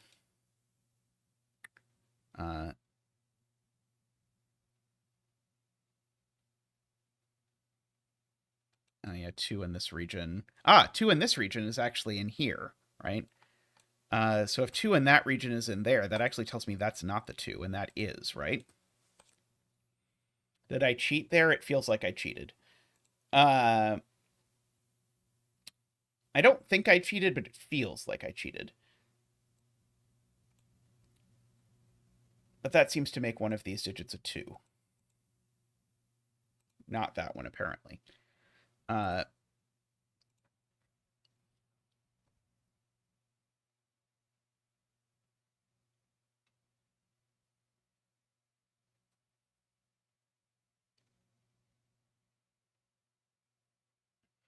does sort of restrict the 4 in this row. That there's a 4 like over here, because if I do, I'd have to do 2, 8, 4 exactly if I were to do this.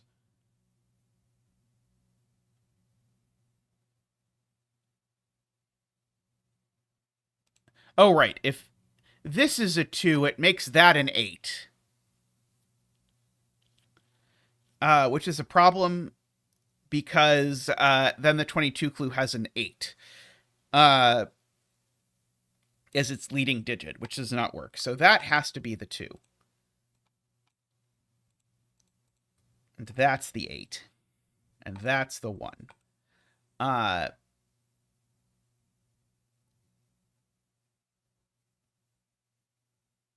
Okay, we definitely have a 4 over in one of these 2 cells. And actually, this cell now needs to be on the loop, because if this cell's off the loop, so is that, and the 3, 1 doesn't work. So this is on the loop, but I don't actually know which of these 2 is the 4 yet. I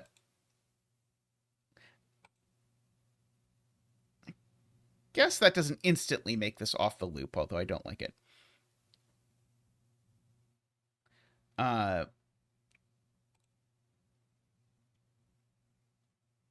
Yeah, this is always a 4 or a 5. I agree with that.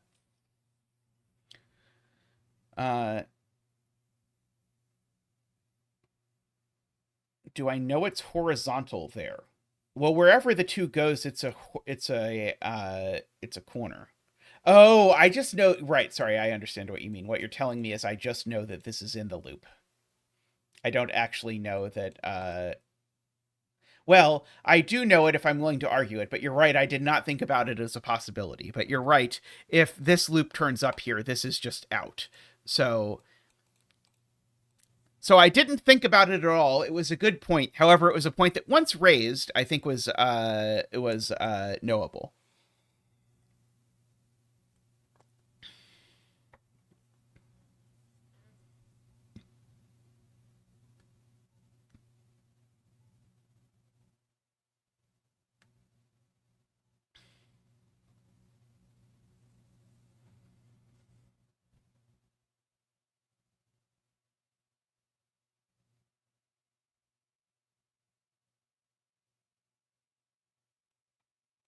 The 1 in this region is in one of these 2 cells.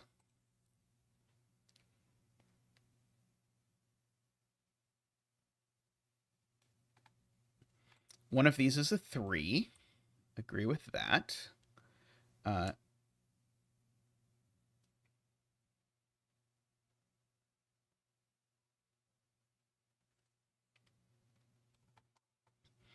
Oh yeah, we can use law of leftovers to note that because this is 3 sets of the digits 1 through 9, and I can plonk out this set of the digits 1 through 9 and this set of the digits 1 through 9. This is a set of the digits 1 through 9, which but so is this region, which means these two are the same, which means they're 4, because that one can't be a 5.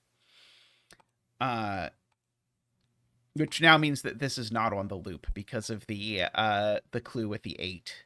So this turns up.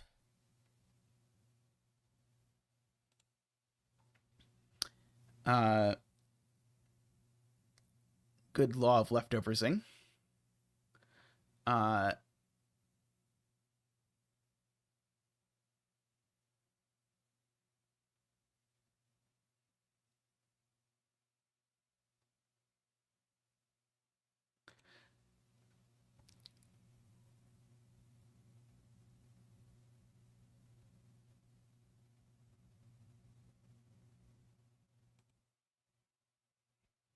Does this cell have to be loop?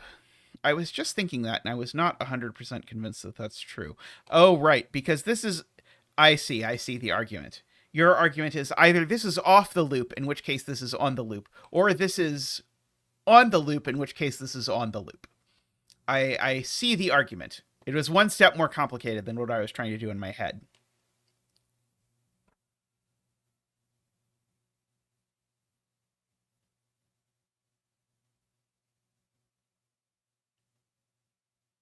Four in column 3 is in one of these two spots.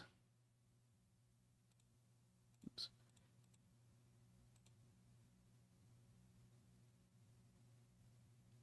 Then 4 in column 3 is now there exactly, which then places the 4 back here, which then seems to place the 5 here.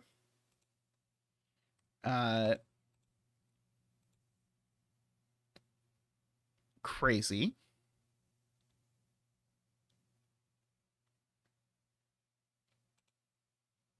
Maddeningly precise, you could even say. Okay, so now there's a 4 in this box over here.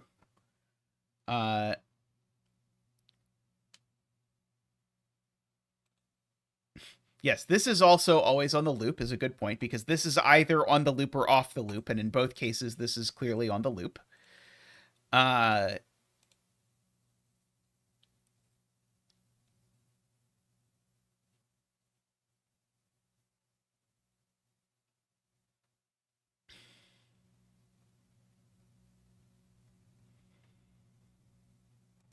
19 clue says that the sum of these digits is 19.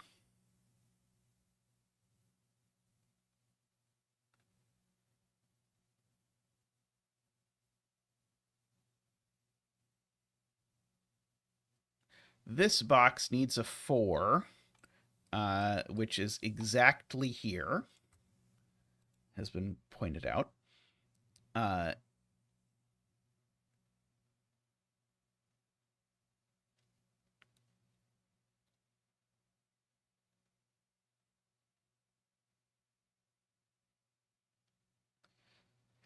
So we have a 3-cell sum to 12 that doesn't use a 2, 5, or 4 or something.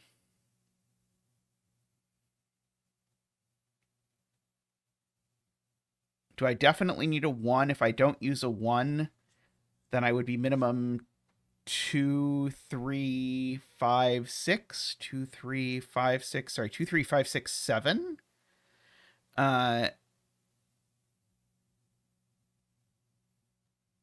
Oh, I don't even need to use the fact that 4 isn't involved in the sum. Right. Yeah, right, it would be minimum 20 without it. So yeah, so there's a 1 involved, so that's not a 1, and that is a 1, right. For some reason, I was thinking about this as a 4-cell sum, and I was having a hard time doing the math. Okay.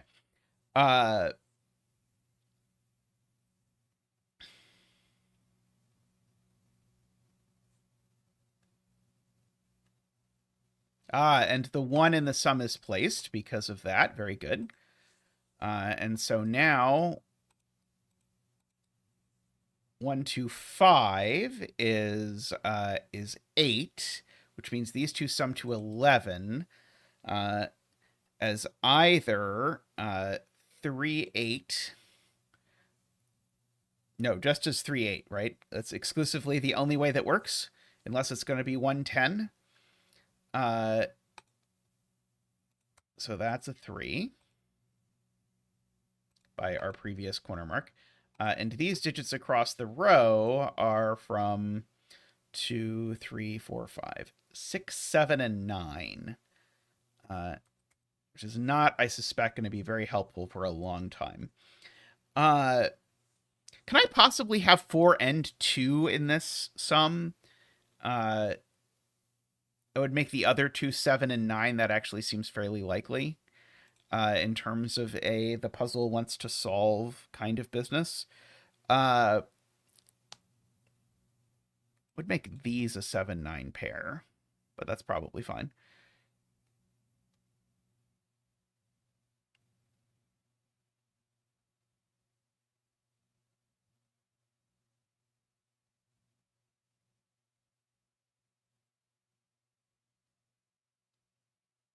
Yeah, 3 in this region is in one of these 3 cells, Garion points out, so that's actually the 8, and that's the 3.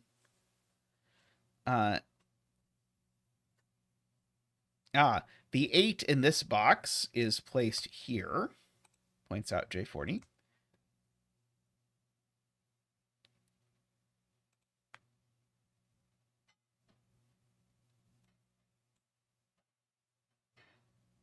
These are from 6, 7, 8, 9. That one's not an 8. However, one of these two is definitely 7, which at least rules 7 out of that cell for whatever minimal amount that is worth.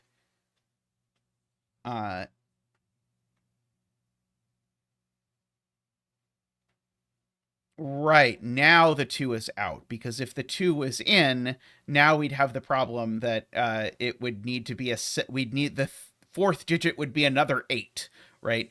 This would be 14, we'd need 8 more, that doesn't work. So yeah, so now this is out, which makes this be also out. Okay, we need 2 more cells that sum to 10. Which are going to be either 3, 7 or 1, 9, and it's going to be 1, 9 actually, in this column, because 3 is already taken because of diligent Sudoku, which has been done entirely by chat and not by me, to be clear. Let's see. I guess I might as well mark that this can be a 3. Oh, it can't be 3. This is only a 5, right? Just to mark an easy thing. Oh, sorry. This is a 5, but the 5 doesn't necessarily go there, right? I will convince myself that this yeah, it's a 5, but we don't know where it is. 3 is placed in the column. Unfortunately, I have lost track of where I was at the time when you said 3 is placed in the column, and I don't know what the column is anymore. It's probably this one. Right, 3 doesn't go in these cells, so 3 is here.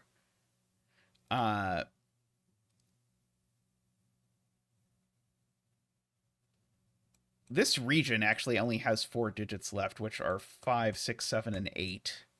These aren't 8, so one of these two is 8 for whatever that's worth. These aren't 5, because we know that 5 is the first cell on the loop in this row. So the 5 is definitely over here somewhere for whatever limited amount that's worth.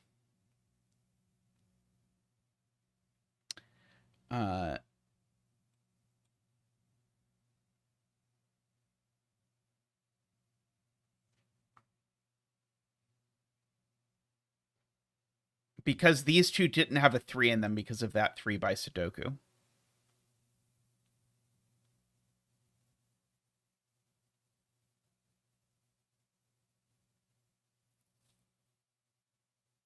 That was my reply to Garion, by the way.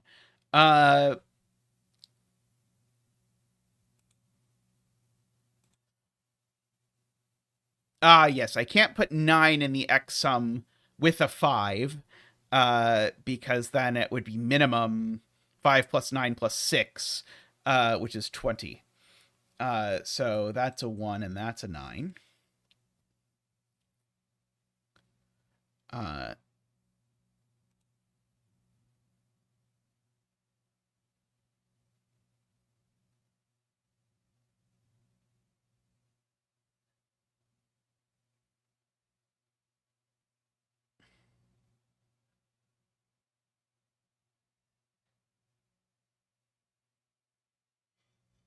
It was for this x sum, Garion, this x sum, that we got the 1, 9.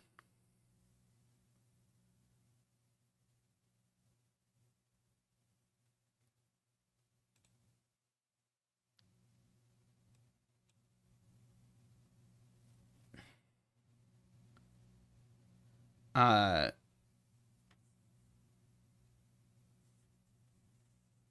5239 is not the right length for an x sum, Mekdi.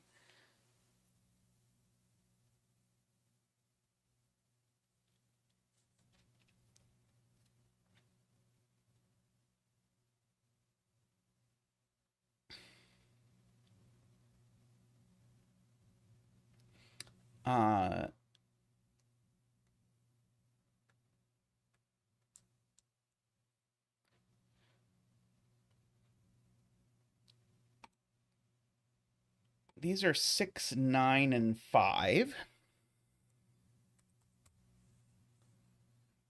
I guess this one's just 5, 6, 7, 9, isn't it? But I guess this one's just that 6, 7, right? These two are the same 6, 7.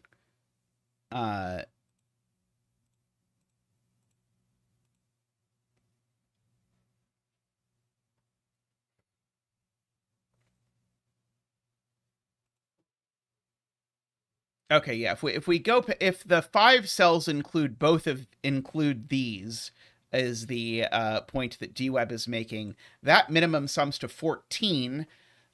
Plus a 5 plus another digit is too many digits. So this is not part of the 5-cell x sum. So therefore, all of these are part of said x sum.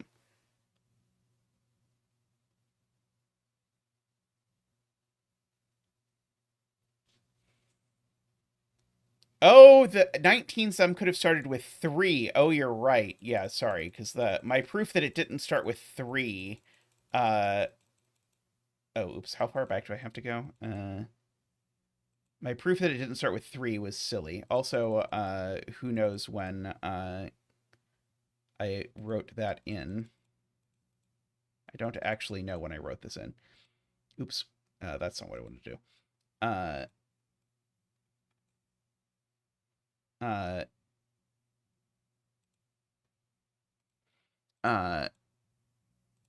But I certainly didn't use it to do stuff like, oops, sorry, I was pressing the wrong direction. I certainly didn't use it up to this point. It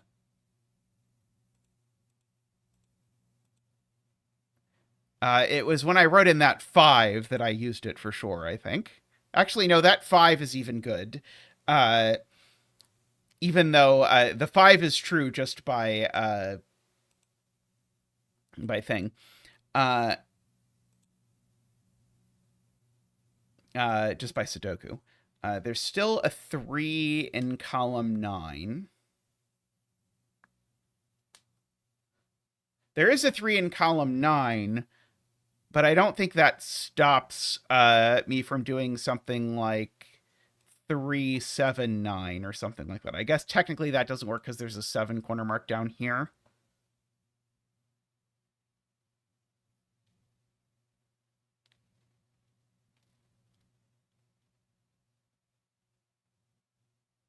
But I agree, we were insufficiently careful about it.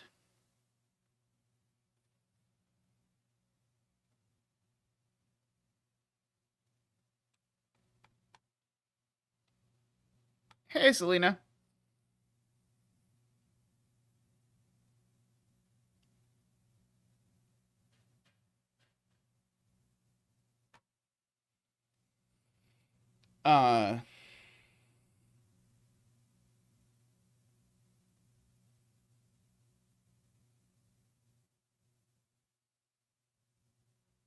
Yeah, okay. So the point is,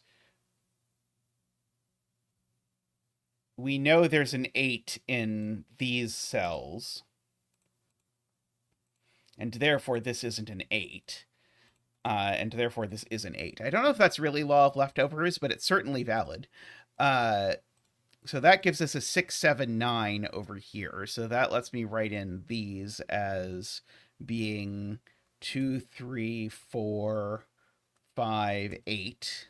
That's too many digits. No, 2, 3, 4, 5, 8 is the right number of digits. So aren't 4. These aren't 2. That one's not 8. These aren't 3.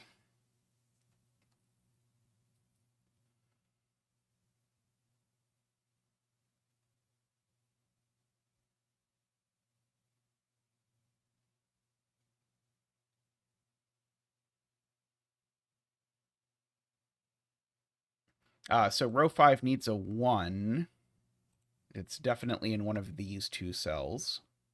In fact, actually, by the same logic, we actually know where it is, because, in fact, these are 1, 7, and 8. And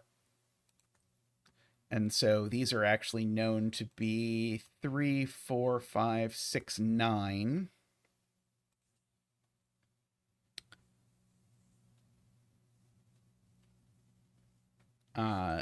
And so this digit's now known to be something. Oh, no, this is just known to be 6 or 9. What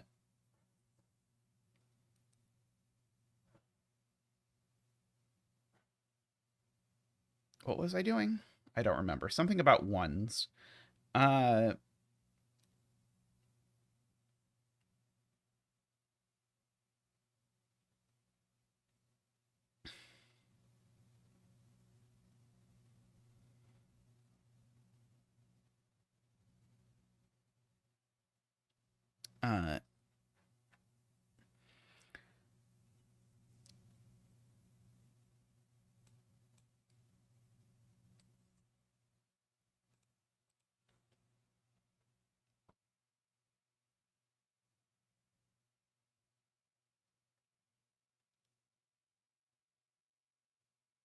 I don't think I screwed up anything, though. I think everything I said was correct in this particular instance.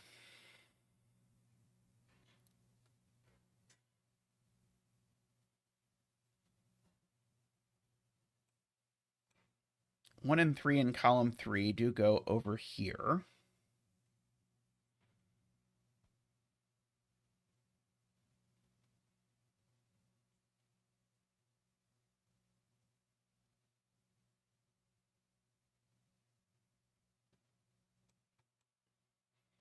Five, 6, 7, 9. It's not a 5.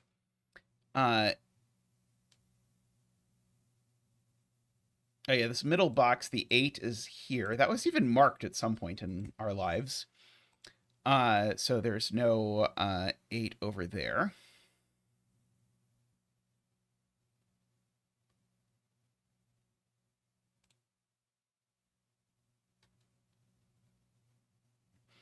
Oh yeah, we even had that marked, that these two were the same, for a long time, but then we had to undo a bunch.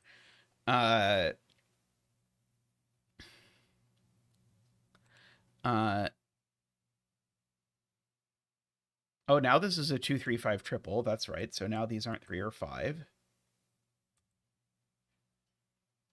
So now these are just 4 and 8.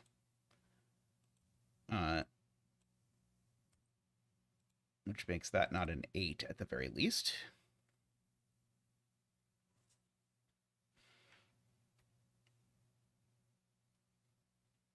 Okay, so this digit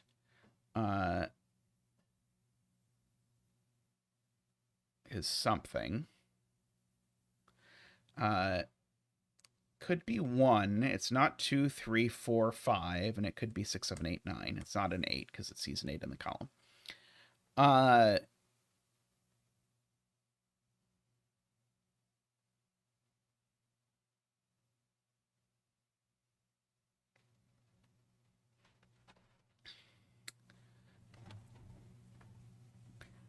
Okay, these are 5, 6, 7, and 9.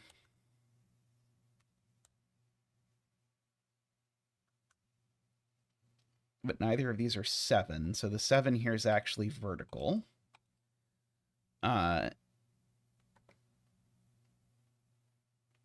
Probably not a useful thing to observe.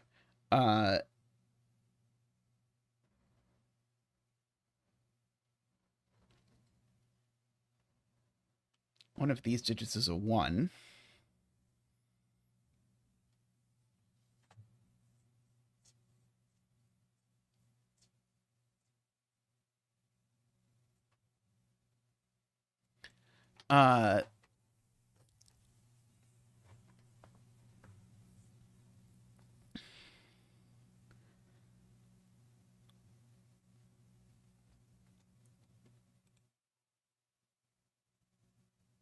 If this is a 5, it would be 1, 2, 3, 5, 6, right?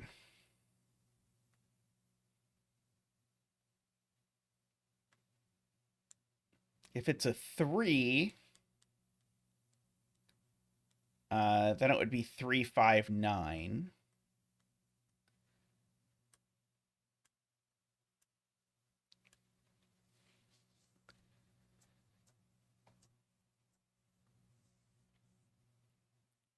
Noted.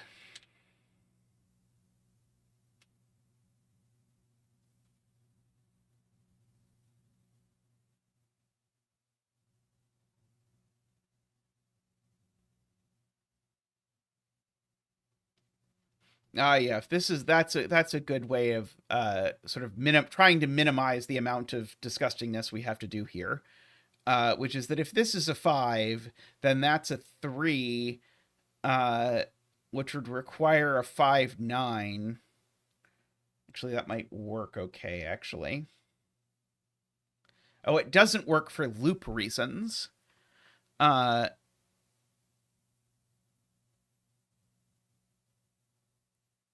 That's still pretty messy, unfortunately. Uh,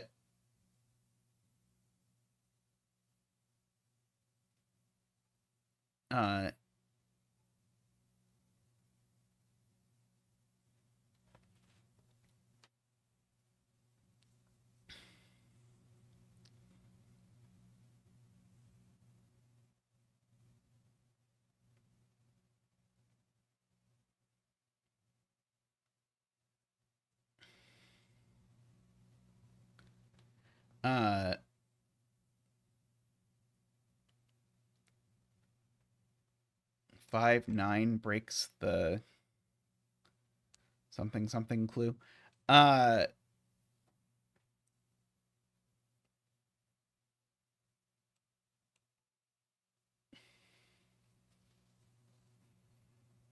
Yeah, there's sort of we've done this as sort of a few ways that are sort of very look aheady. Like we know that this actually has to start with a 5, but the proof is horrendous. Uh,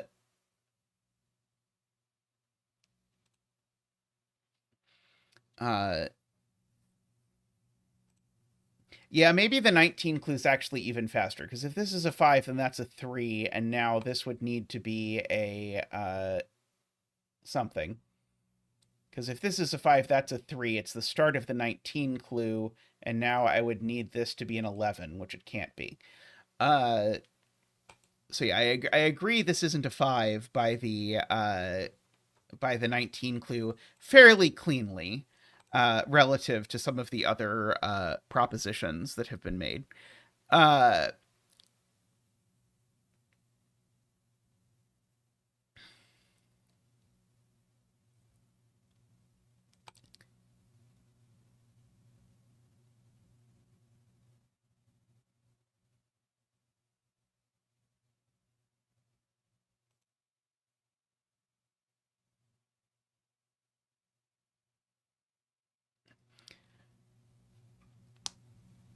Oh yeah, you're right, Jay. That doesn't actually work as cleanly as one would hope. You have to then argue that 6 plus 7 is too big.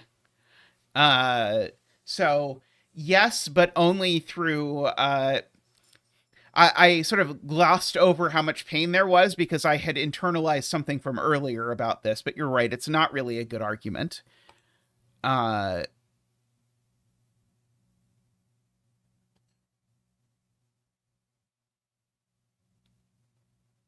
but we might have to just choose to accept whichever of these horrendous arguments we would like, because we did earlier accidentally, I said this had to be a 5 because of some bad logic.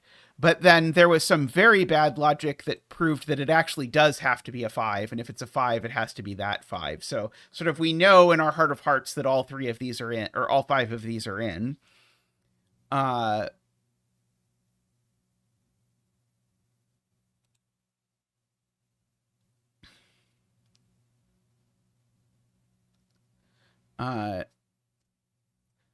If this is a 9, then we'd need a 1 and a 3 in.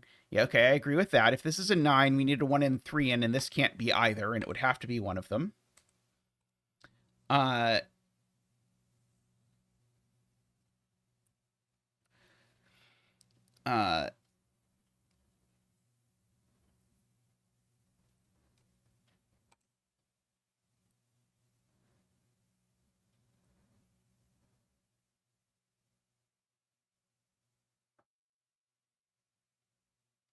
Yeah, this digit is definitely part of this sum, which has to put some sort of bound on it, right?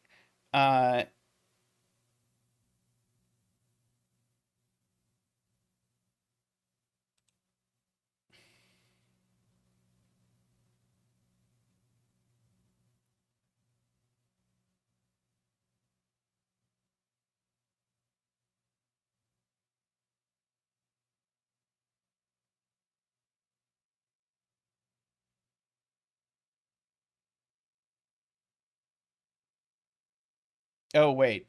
Selena's pointing out it would have to be 1, 2, and they could be 1, 2.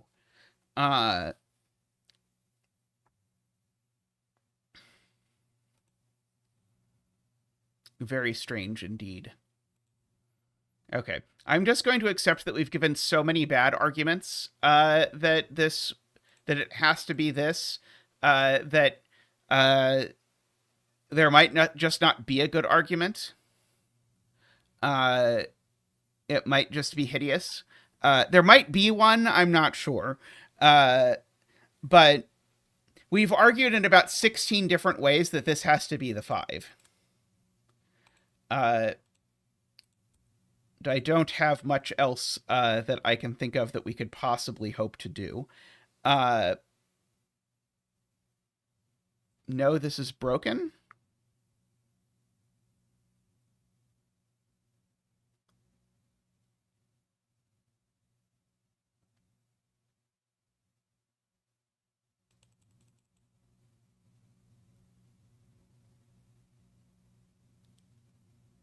Five, 2, 3, 1, 8.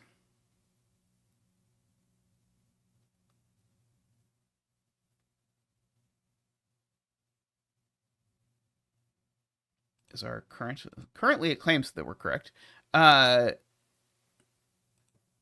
What's wrong with 5, 2, 3, 1, 8?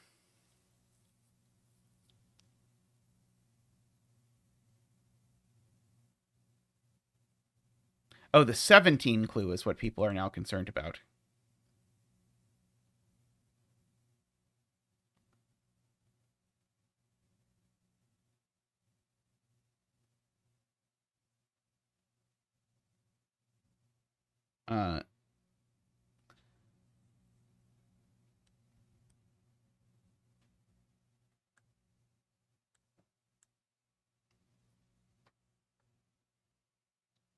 Okay, that's a clean point. So the 17 sum definitely needs to have a 5 in it. Oh, sorry. So we have to take, sorry. So if we're doing this, we have to take that out of it.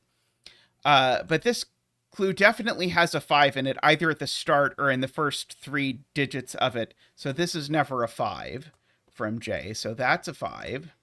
So that's a 2.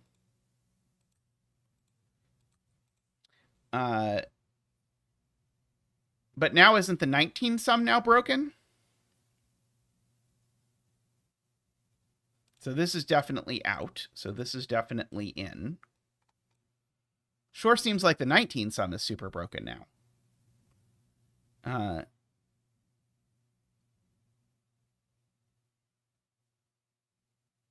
397 works.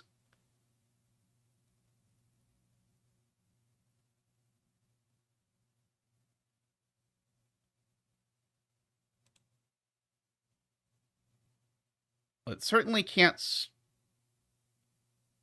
start with this. I guess it could start with that 3. Yeah, 3, 7, 9 works, I guess. Okay. Oh, this is a 3, 5 pair now.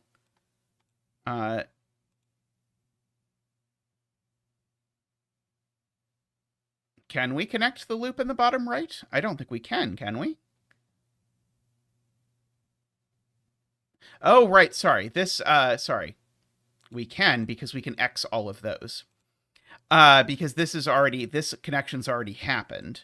And so that does actually force this. This is forced. This is forced.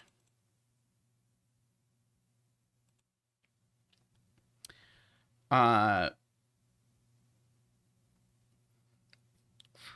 I can't have both of these in, because if I have both of these in, it would have to be 5 length and not 3 length, and it doesn't work. So this is gray. Okay, and so now these are all cut off. This goes up here. This doesn't go that way, so this has to go this way. That has to go that way. That has to go that way.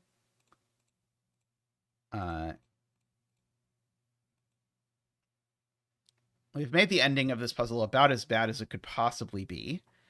Yeah, these are gray.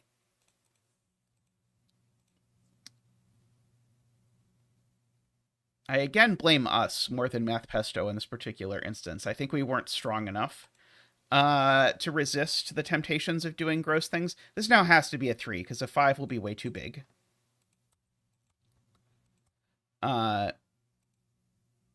And so now these now need to add to 16, so they need to be 9 and 7.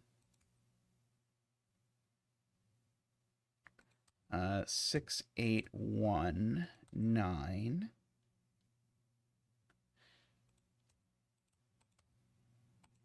I wouldn't say MathPesto does no wrong in puzzles, but that's not the kind of wrong that MathPesto does in puzzles.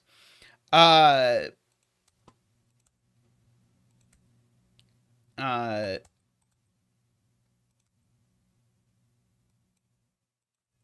get rid of our blue circles.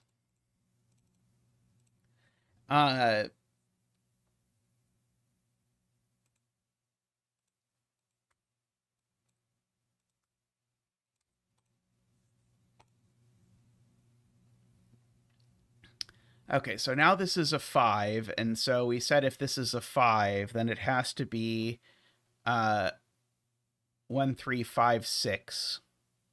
Sorry, 1, 2, 3, 5, 6, right? Yeah, that sounds correct. So that's a 7 and a 6.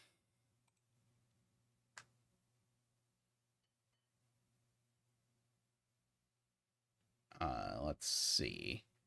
I guess we can just mark the rest. Oh, I didn't mark these either. Oh,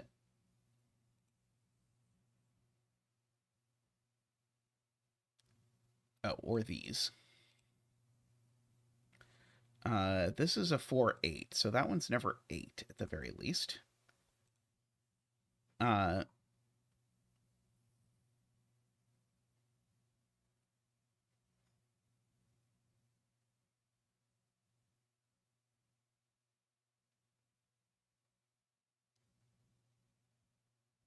yes, this region has a 2, 3, 7 triple, so that makes that a 9. I agree with that.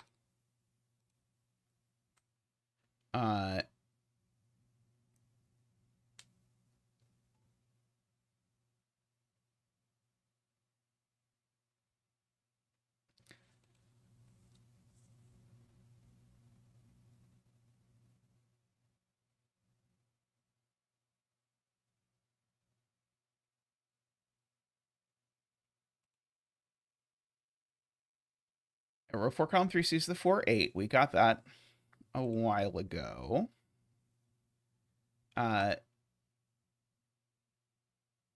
So the claim is if this isn't in the loop, then no combination of these digits works.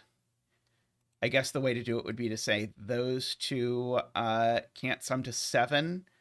Agree. Yeah, those two can't sum to 7, so we need this to be in. Which does that. Now this goes up like that. That goes over like that. Okay, I agree with that. Okay, so is 8 too large here? Yes. If this were an 8, I would need these to sum to 4. That doesn't work. So that's never an 8. That gives me a 2-6 pair, which seems to make that a 3.